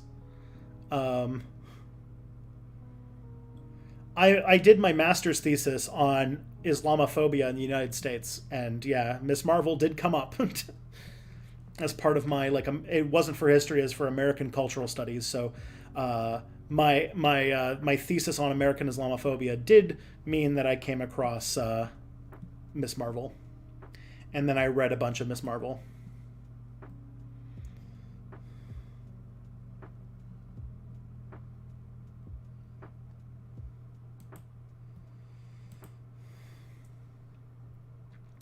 Tristan, can I recommend you a book called The Civilization Process by Darcy Ribeiro? Sure, I'll write that one down. I'll take a look.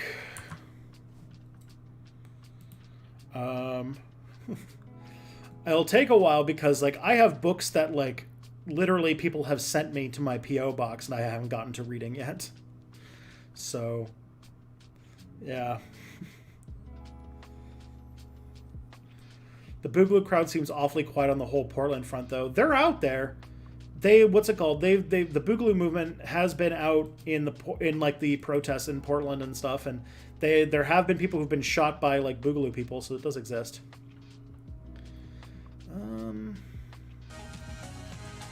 Hey, thank you for following Kamala Harris. Welcome to the Orc Gang. Congratulations. Congratulations. You're going to be the first cop American vice president, possibly.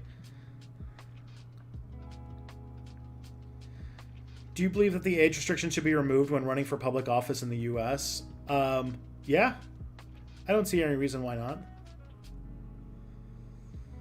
I think that the restrictions are kind of arbitrary for reasons I don't really understand.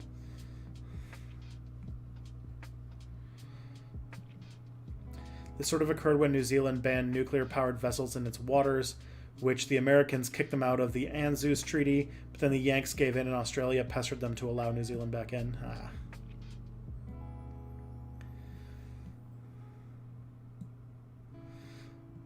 Oh, so it's like Trump bragging about the economy doing well under him, even though it was because of policies that happened under Obama taking effect. Yeah, happens a lot, especially in America.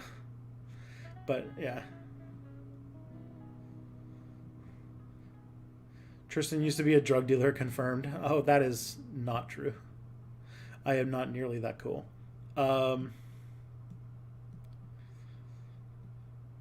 What's referred to as a sample? Yeah, okay. I live in western Minnesota. I don't know any other commies. I barely know any social democrats. Yeah, there's like 2 anarchist groups in London that I knew of when I used to live here 3 years ago. I wonder if they're still around.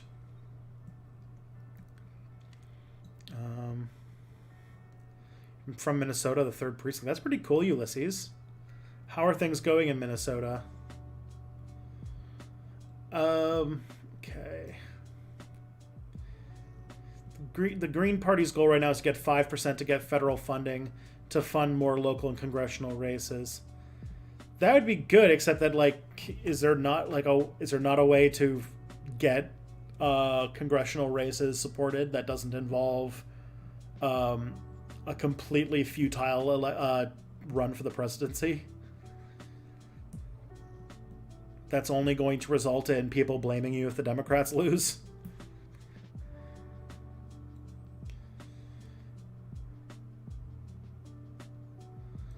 Let's see.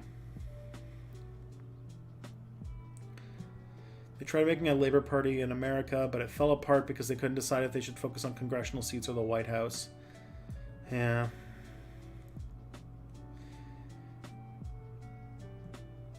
The best way to destroy the Electoral College is to have a clusterfuck, i.e. a deadlock between 3 candidates. That would be a concerning situation in a country that has nuclear weapons. Do you think there's any chance of neo-colonialism support collapsing so much that 2024 someone like AOC will be able to primary Harris? I don't know. The next 4 years are going to be very weird. I don't know what's going to happen when Biden becomes president, and then Biden has to deal with COVID, and what Biden does, and how it's responded to, and how like the libs respond to everything. I don't know. Post 2016 Democratic government feels like a bit of undiscovered country that I don't really know where things are going to go. Do you think the eviction rate in America will change anything? If like the thought of like 50 million people becoming unemployed or 50 million people becoming homeless in the next few months doesn't spell out some like serious instability, I don't know what will. The only Harris I support is H Bomber Guy. Good answer.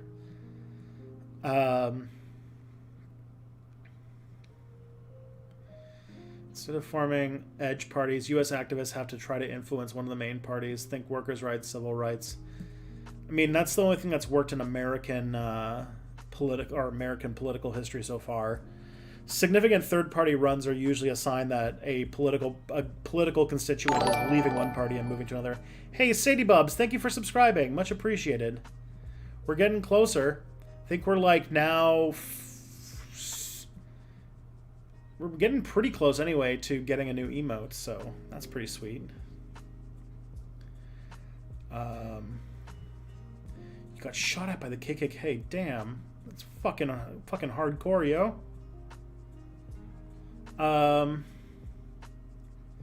Did you see the whole Means TV shooting situation? No. I don't know anything about this.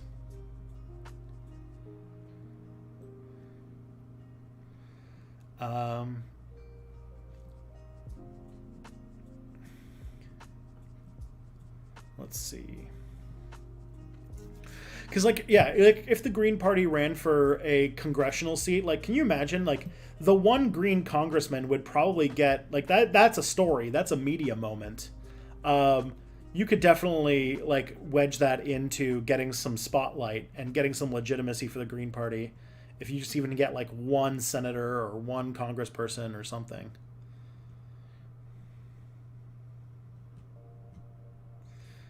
If you go by what happened in the UK, even if the Dems handled the 1970s, it would have gotten... we still would have gotten Reagan. Yeah, maybe. That's true. It's definitely possible. Although, in many ways, like, the rise of, like... Yeah, I guess. Makes sense. I'm working on a history podcast, and one of my plans to do the history of the NDP, and the final part is called Thomas Mulcair Sucked, okay? It's about accurate. The NDP has really been trying to find its feet ever since Jack Layton died, and I don't know if they really... I feel like, I like a lot of the stuff that Jagmeet Singh is doing with the party. I really don't like how Quebec is basically, like, just doing a racism in response to it, but I like a lot of... I should say Quebec and a lot of the country is doing a racism to Jagmeet Singh's leadership. But during the 2019 election, I thought Jagmeet Singh did pretty good in the debates, and I didn't vote for Jagmeet Singh. I didn't particularly like him during the leadership race, but he has been getting better the longer that he has been in power. That's my take on Jagmeet Singh.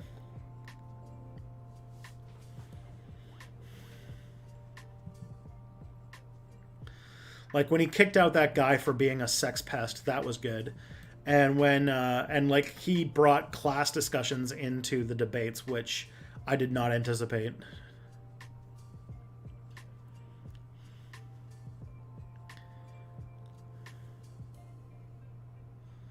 Oh my, we've got some North Korea defenders in the chat. That's cute. That's cute. The DPRK killing Kim's uncle was a lie. This is Googleable. He did assassinate his brother. There was one that was debunked that he killed, I think, a family member with dogs. But as far as I can tell, that the killing of his uncle with anti-aircraft rounds, that's been confirmed by multiple sources.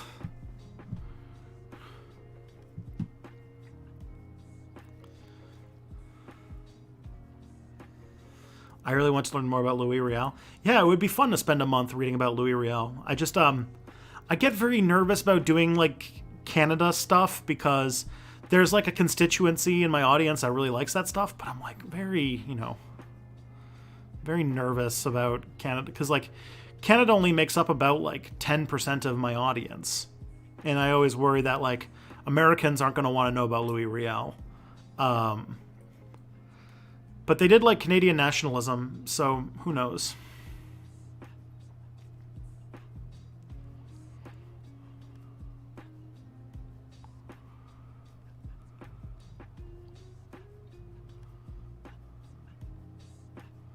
Thought Slime is an alien, don't you know? Yeah. Gleep Glorp from the planet Fleep Florp. Good times.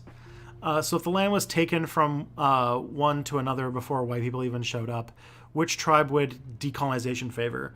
My guess is that, because what I remembered is that what happened was that the Attawadarong people took it from the Anishinaabe people because of something called the Beaver Wars, which were a series of wars that happened because they were trying to secure hunting lands for beavers so that they could sell pelts to the French.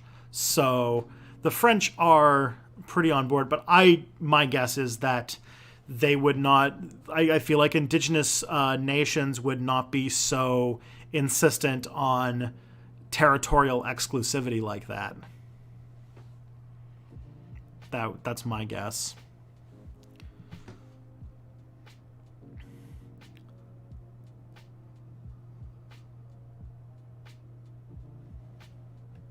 Because there's a lot of like overlapping indigenous nations, and because like, you know, their concept of, they didn't have the concept of a state really, and so there will probably be a lot of like, you know, reassessment if we like ever did a magical land back movement. But my guess is that the process of decolonization, if such a thing were to happen, would say more about who would get what and when and where and in what capacity than like who has the right to it.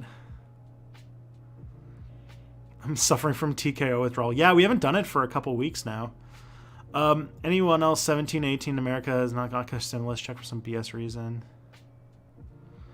There's this weird Spanish aristocrat that gives tours of the North Korean government. It doesn't actually work for the government, but they let him do it anyway because he's good for propaganda. Interesting. Deng's reforms privatized healthcare, apparently, so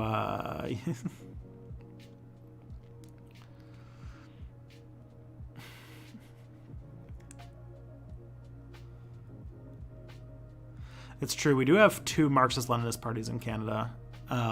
I know there's a history behind that, but I don't exactly understand what it is. I kind of really want to go to North Korea, though. Like, it's kind of like, it's on my like list of countries that I kind of want to check out someday. Just like, it'd be a really unique experience to see such a place. Sort of like a time capsule.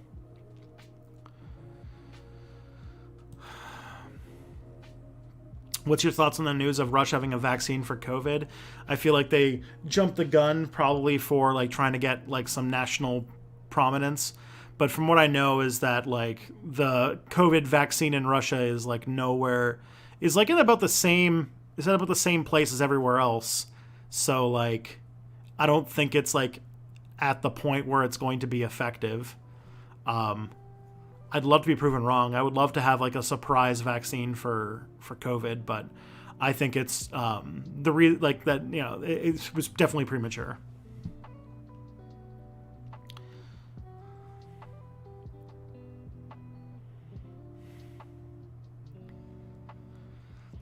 Because some anti-civic. Okay. First one's a little bit hard, less line about the Marxist-Leninist stuff. Probably the other one is probably puts ML in their name explicitly and are anti-revisionists, supposedly. Fun.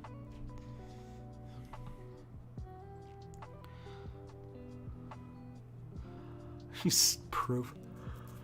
Man, trust. I am not a drug dealer. You wrote a book on the history of the Canadian labor movement. Okay, let's see. How are his drugs and which one does he sell? Oh, God. Tristan is your local book dealer. Tristan has a big coat and says, you want the classical communist manifesto? I got the Conquest of Bread. I got Das Kapital. I got Bookchin and Chomsky. And they're all free. All comrades need to read. It's true. I want everyone to read theory. It's good to read. It's good to read theory. Do you support the NDP? I mean, I vote for the NDP. I've volunteered for NDP candidates. I've I've volunteered. I made videos even for Suze Morrison's provincial campaign. So yeah, like it's the political party that I support, but like they're still they piss me off so much. And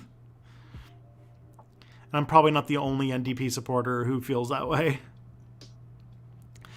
Do you think that Biden will find a way to blame Bernie Sanders for backlash to his conservatism? I mean, I don't know if Biden will, but definitely like fucking blue checks on Twitter will. Biden, like Joe Biden himself probably isn't even aware that he's running for president. So like, I don't give him a lot of power to do things.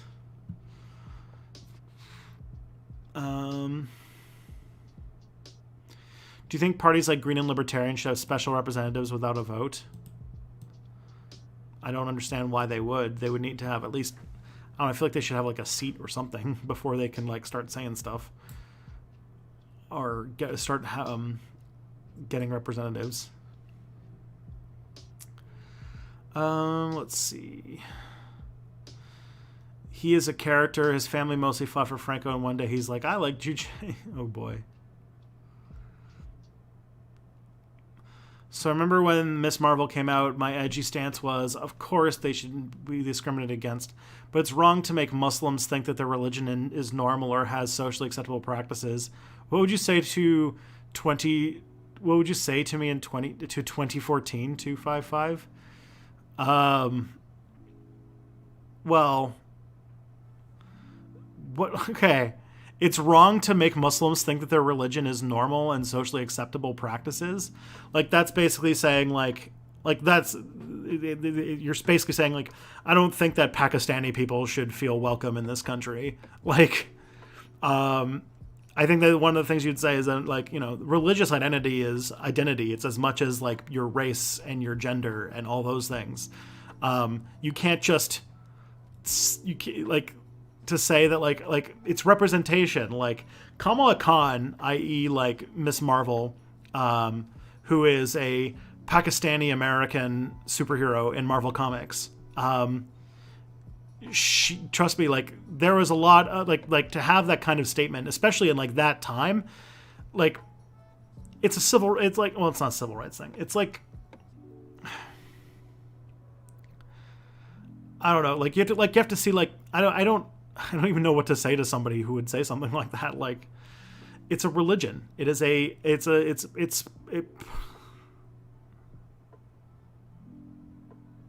don't know.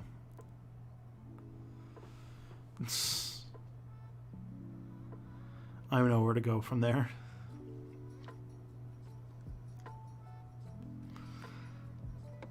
Atheists, I think, don't really appreciate how important religion is to someone's self-identity and ethnic identity and their culture and their community. And to say that you want to like say I want to discourage those kinds of people from just existing is kind of bigoted. Kind of very bigoted.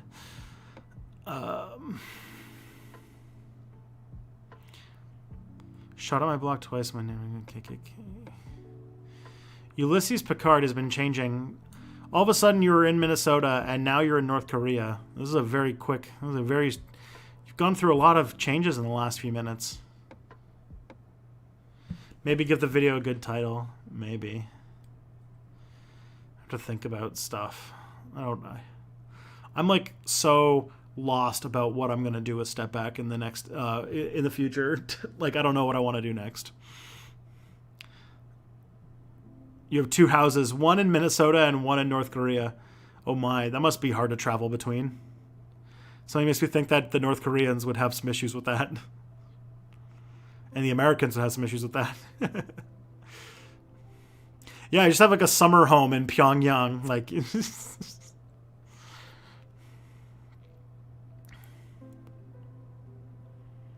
are there any more beavers there? I haven't seen any beavers, but I wouldn't be surprised if there were. I've seen wild turkeys here though. That's pretty cool. I've seen hawks and other cool birds. But I haven't seen any beavers. But like there's nothing to say they're not gonna live here.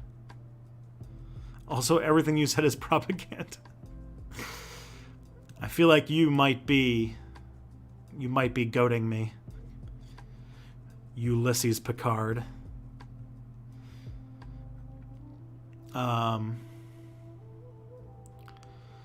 Americans would love a good revolutionary like reality. Yeah, there's so many good stories of people that I would love to tell on Step Back. The thing that comes up is that I find that a video won't do well if it's something that people aren't familiar with. This is like the kind of paradox. It's like I can't make any videos about something that people haven't already heard about because then they won't click on it to watch it. And so very often I need to make videos of things that people have already heard of but not about. Or try to explain something that's currently ongoing and like big in like the zeitgeist right now. And it's hard to choose things. Minnesota is North Korea. Damn.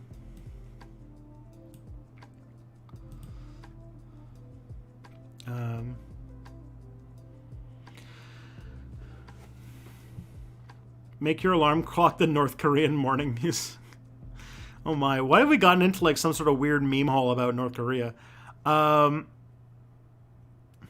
So a few weeks ago, I told you at some point you'd have to choose between Jackbox and answering all the questions. Does that mean you've come down to answering all the questions? If yes, will Jackbox ever be again? Who knows? This is a very busy stream that this is a busier stream than I've had in a long time. So my hope, I don't know what will happen. We'll see if this becomes regular and then we'll make a decision. But I don't know. I'll have to make an executive decision about Jackbox at some point. I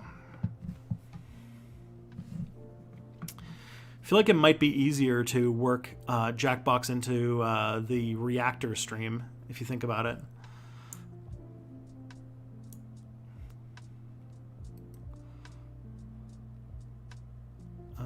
Let's see. Have you seen the new video of Alex Jones with the donkeys? No, I haven't. A frequently frustrated NDP member. Yeah.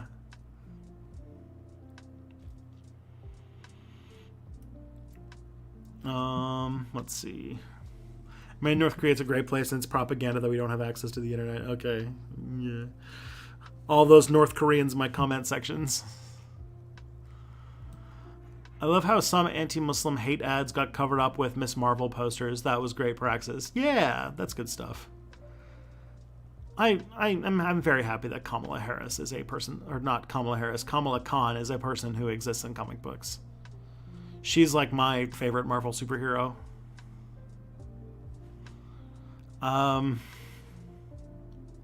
Seems like you might catch up with the chat after all. Yeah, maybe. I'm only like a few minutes behind now. I wonder if everyone like just stopped asking questions because they wanted, what's it called? They wanted to play Jackbox games. This episode of Step Back Tonight is brought to you by North Korea. Jesus Christ. Wait, fuck, there's a video out there already about it. Yeah. The other thing too is that like I used to be pretty good friends with Will Fox, who runs the channel The Exploration, and he made a video on North Korea, and for a long time I was like, I can't do a video on North Korea, that would just be copying. But it's been enough time now that maybe I should. Although he made a video about North Korea literally the day before Adam Warmbier died, and like he got like a bajillion subscribers out of it. He had like 2 viral videos, and I have yet to have a single viral video. It's fucking unfair.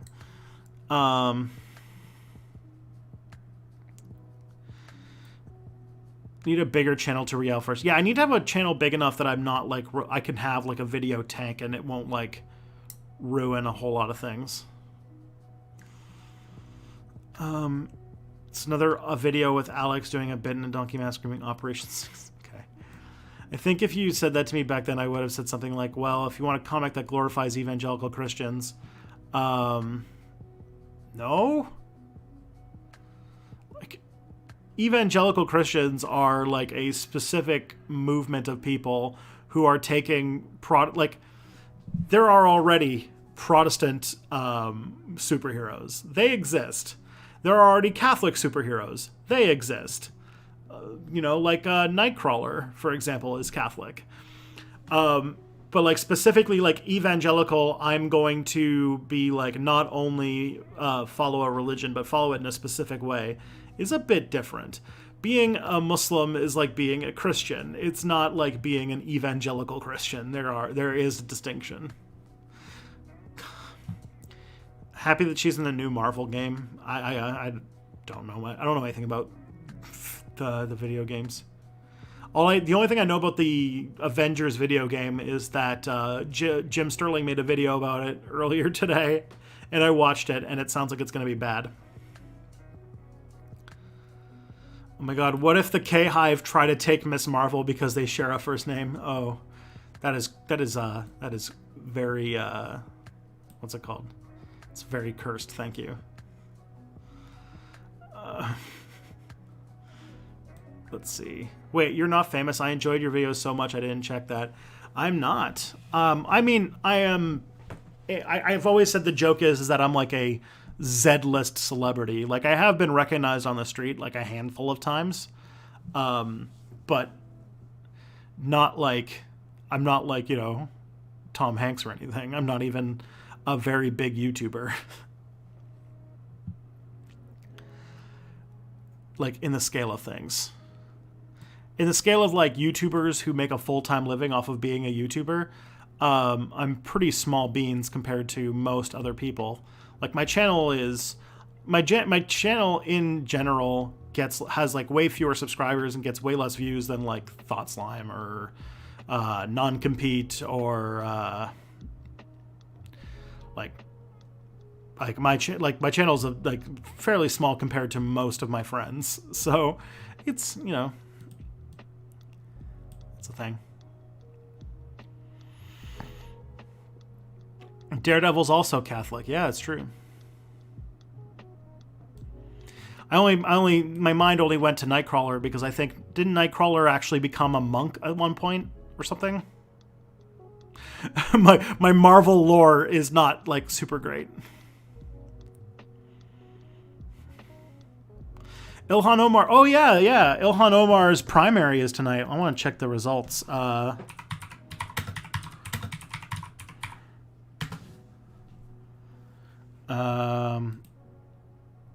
Gosh, what's the story on Ilhan Omar? Let's check Twitter.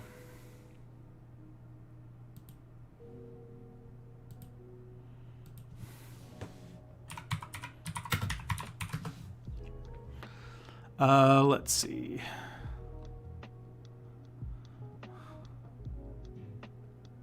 I don't see anything about the responses. Or I don't see anything about results. Did the polls close at like 9 o'clock? Oh, damn. Oh, it says here, projection, incumbent Representative Ilhan Omar is projected winner in the Minnesota primary. Hey, that's nice. That makes me happy. It was good to see Rashida Tlaib get her seat back, and also Ilhan Omar. That is good news. That is a very good news overall. That's right up there with like what's it called? It's right up there with Cory Bush. So while progressives haven't been winning on the presidential level, they've been making some pretty decent gains against some very well-funded centrists in these primaries. So that makes me happy. That's a happy Tristan. The comic doesn't glorify Islam. They just show them as normal people. That's part of what got me into the comic. Yeah, that's true. If you read the comic, Kamala Khan, she makes one reference to the Quran in the first volume, but for the most part, it's mostly about being a superhero and a teenager at the same time. She has one friend who's a hijabi, but that's about it. Then there's a lot of stuff about her being a teenager and her being a fangirl. There's a whole mini arc where Kamala Khan, or where Miss Marvel meets Wolverine, and she fan squeeze over being able to do a mini sewer based adventure with with Wolverine. And it's just like a little one shot. Then I think there was wasn't there an arc where she falls in love with a guy and it turns out he's also a Inhuman, but he's a bad guy. I'm really reaching to try to see if I can remember what happened in the Kamala Khan comics, but it's something like that.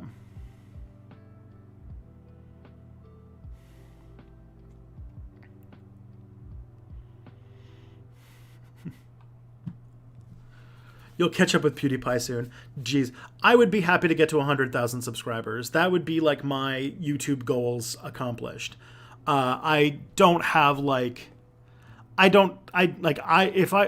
possibility of getting 1 million subscribers, let alone I don't even know how many PewDiePie has, but the possibility of getting the gold play button isn't even on my radar, to be honest. Step Back grows so slowly that I think that to get 1 million subscribers, I'd have to be YouTubing for decades to get to 1 million subscribers. 100,000 is something that I can actually accomplish probably in the next few years, or the next year or so. But not so sure about getting to 1 million. That's the next time. That's the second play button they send you. But I've been spending the last almost 5 years of my life now with the focus on getting that silver play button, that by the time I actually get it, I don't even know what I'm going to do with my life.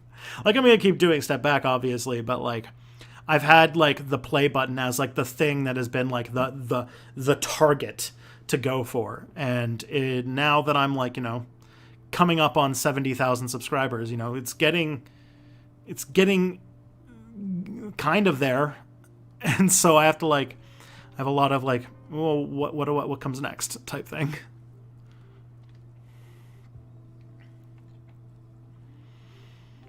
Bible Man was the epitome of American capitalist evangelical movement. Dude had a different set of armor for each VHS movie just so they could sell new toys. Oh boy.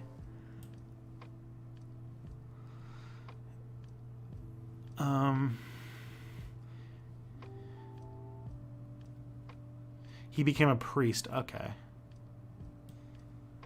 Some Polish comic writers are working on an anarchist comic series at the moment. I think it's called Liquidator. That's kind of cool. I saw that video by Jim Sterling. Seeing Kamala being used to advertise Verizon really made me feel low. Yeah. It's looking like it's not a blowout. It's at 10 feet away from Ilhan Omar's daughter, and also... Oh, yeah, Hersey, I think her name is, right? And also saw her at the Sanders rally in Minneapolis. Yeah, Hersey... Hersey... I don't remember her last name. But she's pretty cool. If I remember correctly, she was in charge of the Bernie Sanders TikTok account for a little while. And she's way more radical than her mom. She has legit come out as a straight up communist, I think, on Twitter or something. So that's fun. Isra Hersey or something like that, I think is her name.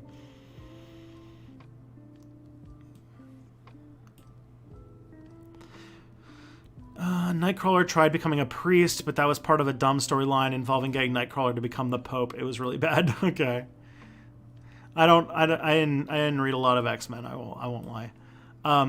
Do you believe that I've changed my thinking since then? It just occurred to me that this might come across me being, I pretend I don't believe this shit anymore so I don't get yelled at. I have no idea. My interaction with you is entirely text on the internet. I have zero clue what you believe. It'd be hard to, what's it called? You could be on the moon for all I know.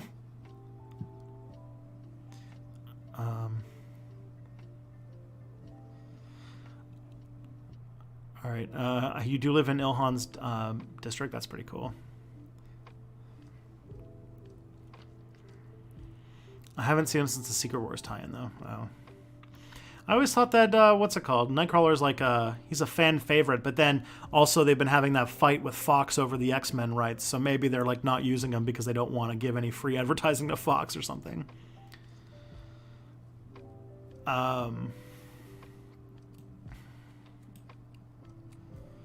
Soy. What is this? Do you try to MAGA? What does that even mean? Do I try to MAGA? I mean, I wouldn't want to. It would be bad for my health. I typically try to not support fascism whenever I can. Hi. Hello, Reshanita, Washington. Thank you for coming to my stream today. Yes, I live there, not the DPRK. Yeah. It's alright, Tristan. If you need any kind of Marvel info, I'm right here. Good. What's it called? Comics are a commitment, man. Can we play one little messy game of Quiplash? Don't try to mega, please. That's definitely my plan. All right, yeah. Let's. We probably got enough time to play a game of Quiplash. I just hit the front of the chat now, so the drama with Fox is over now that Disney bought them out. Oh yeah, okay. All right, so for anybody who doesn't know what this is, typically for the last little bit of the stream, what I do is we play Quiplash, which is a audience participation game where where you can play with a browser or with your phone or whatever. It's pretty fun. Just changing the game on Twitch. So what you're going to do is you're going to, if you want to participate, you go to jackbox.tv, you put in a code, and we play a fun game. It's pretty good. It all gets explained by the voiceover guy, so 1 second. But it's like I can't think of a real one that would make sense, like a comparison to like a board game or anything like that. Hey, Hedo from Ain. Welcome. Thank you for joining us tonight in my stream. Okay. Does y'all think Trump will be reelected? It's looking very unlikely at the moment, I will say. I don't doubt Trump's ability to fuck things up, I don't doubt Biden's ability to fuck things up, but it's not looking good for him. And to have a president get elected during a massive recession where you have during a pandemic, but also during a 31% recession of the economy in one quarter. I don't know, brah. I don't know if that I don't know if people are gonna go for that for Trump. Okay, so here we are. I gotta open a browser.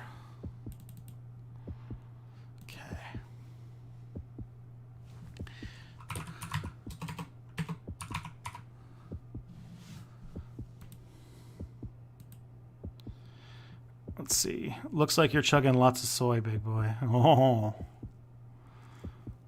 Mean kitty cat. Being mean. What's your bra size? Oh, boy. Aren't you clever? Aren't you cute? Post hog. Yeah. A good response. I haven't seen somebody play post hog in a long time. All right.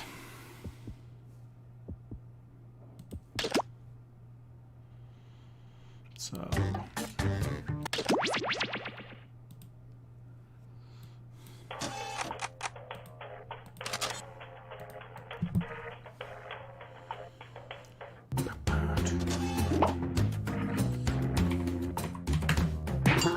all right, so what you do to play this game is you go to jackbox.tv and you put in the code TIMW. Once we get 8 people, we can start playing. If it's full up, you can still join in the audience and you can still vote. You just can't post, answers, I guess I should say. So, let's do this. Trivia Murder Party. That game is fun. I did try playing it on stream once and everybody hated it.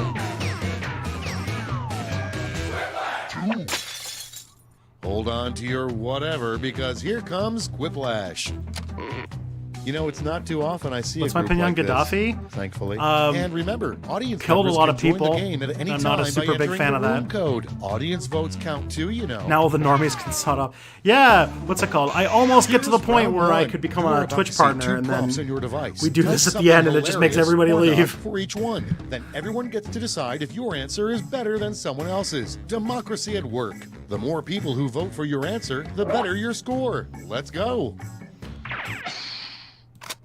All right, let's do this. Audience members, instead of just waiting around while the players type, try the audience play along.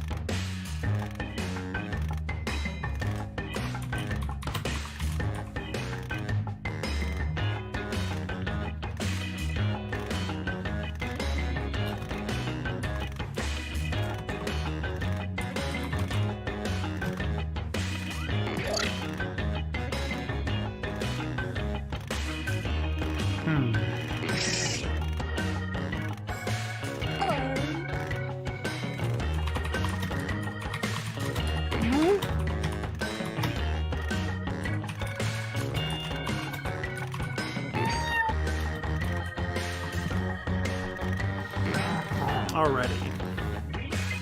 But Gaddafi is at least better than Obama or Bush, right? I mean, he was in charge of a less effectual country. Like, if Gaddafi was in charge of, like, the United States, I'd be very terrified of the things that he would do with that power. But, I mean, he killed a shit ton of his own people, and, like, you, like, let his sons and stuff just, like, murder people straight up for no reason. So, I don't know if I'm, like, I'm not, like, super into dictators, Ulysses. These better be good. First off, a terrible thing to say. Listen to the Behind the Bastards on Gaddafi. It's pretty good. Okay, voting time. Pick your favorite.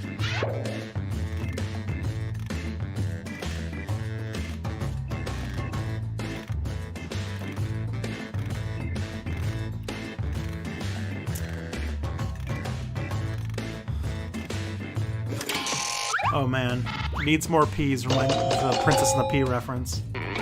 I'll take it. Oh damn! Okay, got close to the audience. Beating. What's it called? Taking it out. Holy crap! Moving on.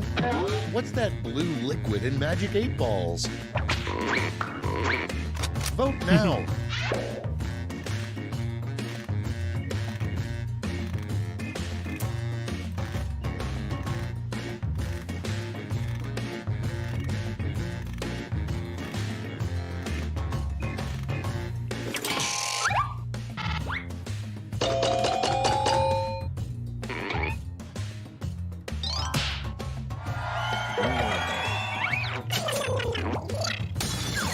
That's not a joke. Is it not just water?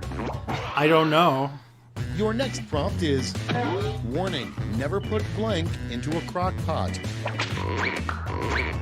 Vote on your devices.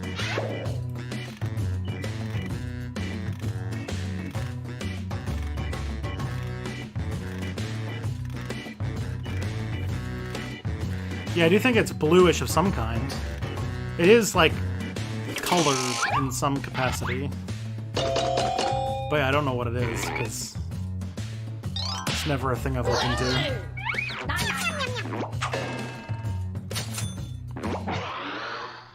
And next, you know somebody knows nothing about wine when they say this after taking a sip.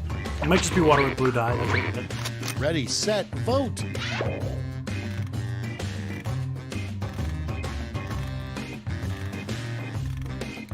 Inside the ball, a cylindrical reservoir contains a white plastic isodecahedron dye containing 100 milliliters. Alcohol dyed dark blue. Each of the dye's 20 faces has an affirmative, negative, or non-committal statement. Ah. It's alcohol. That's interesting. Hey, I won! Sweet. And next is a good reason to give a restaurant a 0-star review. Put in your votes. Oh boy. Good answers on both sides. Oh no, now I'm a centrist. Now I'm a lib. I'm the problem.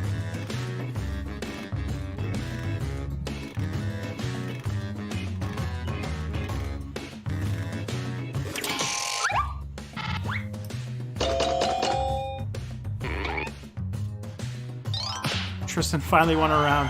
Oh man. There's sometimes, what's it called, Matt, like, we've been doing this, like, probably for a year, and there's very much times where I win, and then everybody says I cheated somehow. Wishes he So, didn't wear such a you haven't been around long enough for everyone to accuse me of cheating. Blank.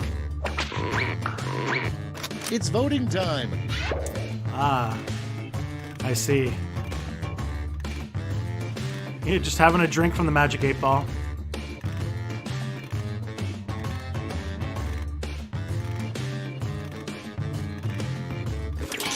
Stupid sexy Deadpool. Yeah. Perfect. It's like I'm wearing nothing at all. Nothing at all. Nothing at all. Stupid sexy Sanders. Next, the one job robots will never take from humans. Certified monkey tickler. Vote away. Writing articles about jobs robots won't take. Oh boy.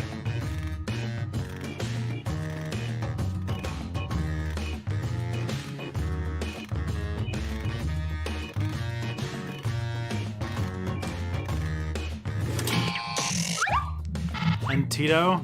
I mean, Tito's also pretty damn brutal, if I remember correctly, too. Hey, I won the second one, too! Yay.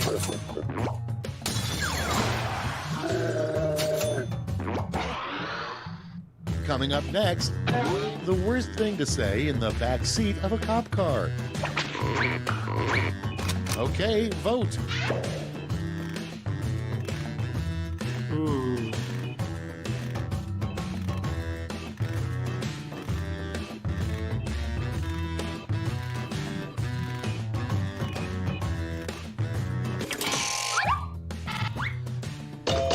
I feel like saying I love Kamala Harris in a cop car would get you support. It would be a good thing to say in a car, not a bad thing. That's it. Let's see the scores for round 1.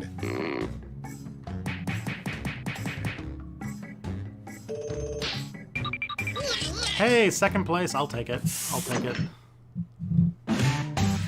It's now time for round 2. Everything is worth double, twice as much. All right, let's see. So we can keep inspired for a second one. While the players enter their quips, audience members can try the audience play-along on their devices.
Time to share.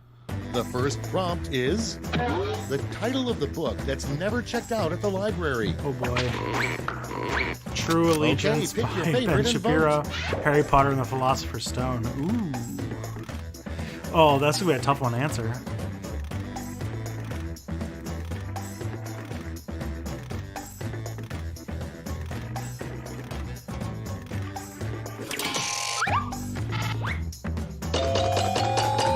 There is a tendency, Ulysses, amongst, like, you know, Marxist-Leninists. Matt isn't thought slime, right? What? I don't know. I don't think so, but Next maybe. one. What the hare did with his life after losing to the tortoise. Oh, it's Matt Lipton, probably, in And the YouTube vote. chat. What the hare did with his life after losing to the tortoise. Ooh.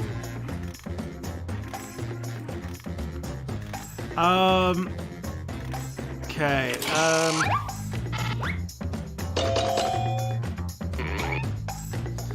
there's a tendency amongst, like, Marxist-Leninists to, like, basically deny any media that they, that disagrees or that shows name of a atrocities and disease stuff like that. They makes can you just look like a make some maniac. excuse to say that everything's the CIA. I had people Time to reasonably vote. say to me the other day that,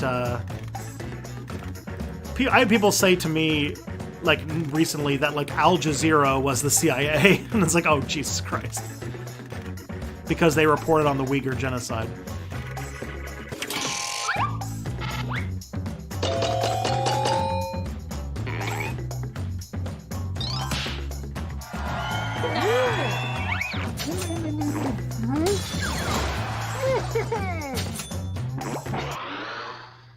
Next in the hopper, a hit country song for people who care about the environment. Get to voting.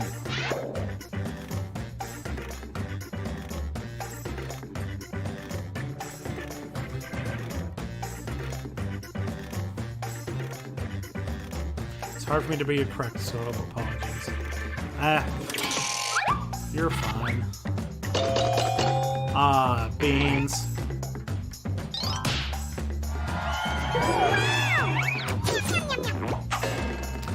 Got owned.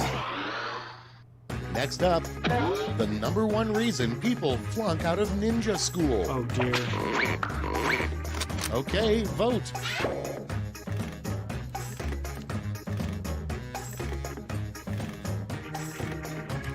One vote.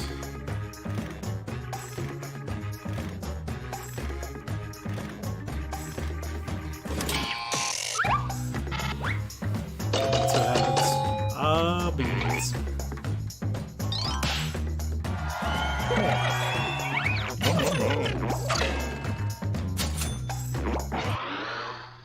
Next in line, One for two. a sign you don't want to see next to a hotel hot tub. Oh dear. And vote.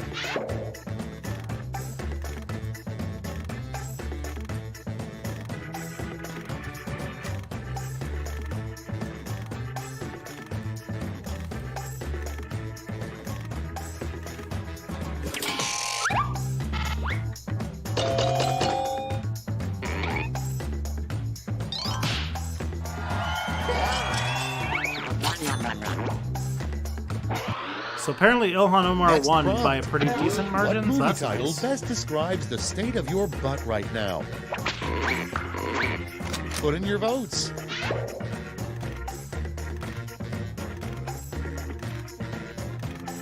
Hey, it's Laura. Hello. Welcome to the stream. I'm glad that you were able to make it, and I'm sorry that work is paying you too little.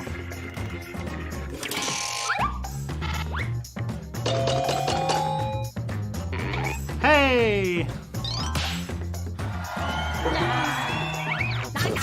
Deep Impact, good one.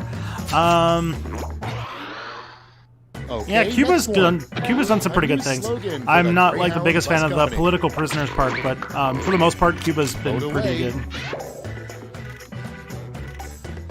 Slogan for a Greyhound Bus Company. Buses not made with or by Greyhounds or Airbud. Fuck your mom on Xbox Live. Oh dear.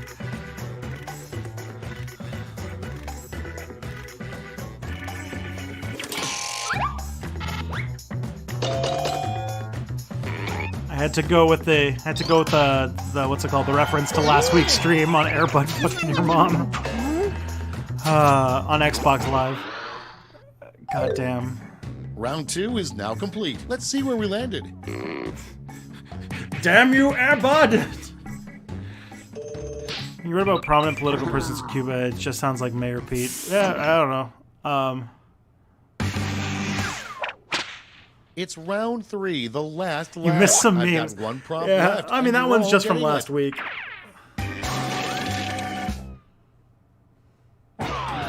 Complete the I haven't comic. done a ton of research on Cuba, I won't lie.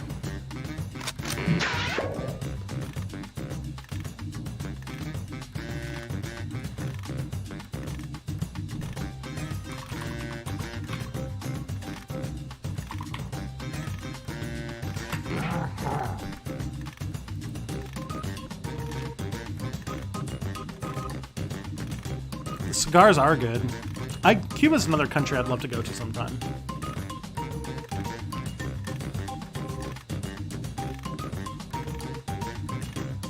Black market's the only thing keeping basic goods in people's hands. There's a little bit of that. I remember seeing some stuff on like how there's like black market like music and stuff like that, which is like I wish that they didn't have. Wish that communist countries would just allow for. Because I know that it's like all about like what soft power or whatever, but it'd be nice if people just had access to media in general. Everybody's in. It's round 3, so you've got 3 medals to award. A gold, a silver, and a bronze. Make your picks. Okay.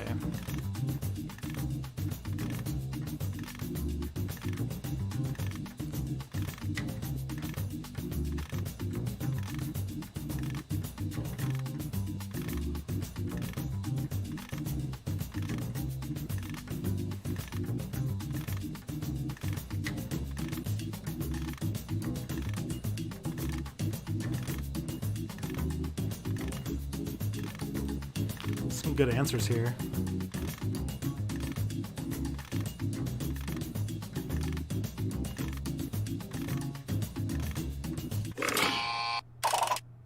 Great, let's see where those medals ended up. Bronze. Show me the silver. And gold. Medals are nice, but points are even nicer, so...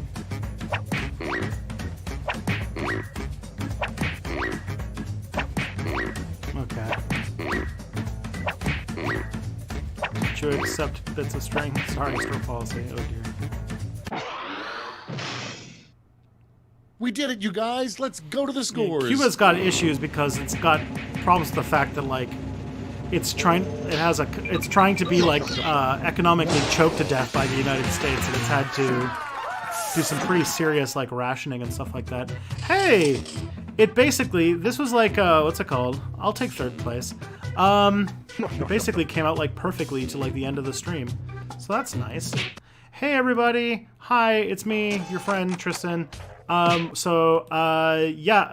you guys want to keep watching streams, I've got a huge back catalog of old streams I've done, but also, my next stream is going to be on Friday, and it'll be really fun. We're going to do the reactor, and we're going to look at a bunch of YouTube videos and TikToks and stuff. It'll be really great. It's been a great night. Had a lot of cool discussions. Let's go raid Jordan Uhl. That's fun. You guys can talk about, what's it called? The person's coming up that I'm going to raid is, for everyone on Twitch, is a Washington, D.C. Journalist. You guys can talk about Ilhan Omar. It'd be pretty cool. Let's do this. And for everybody else, have a great night. Take care of yourselves and each other. Be friends. Love. Laugh. Live. Etc.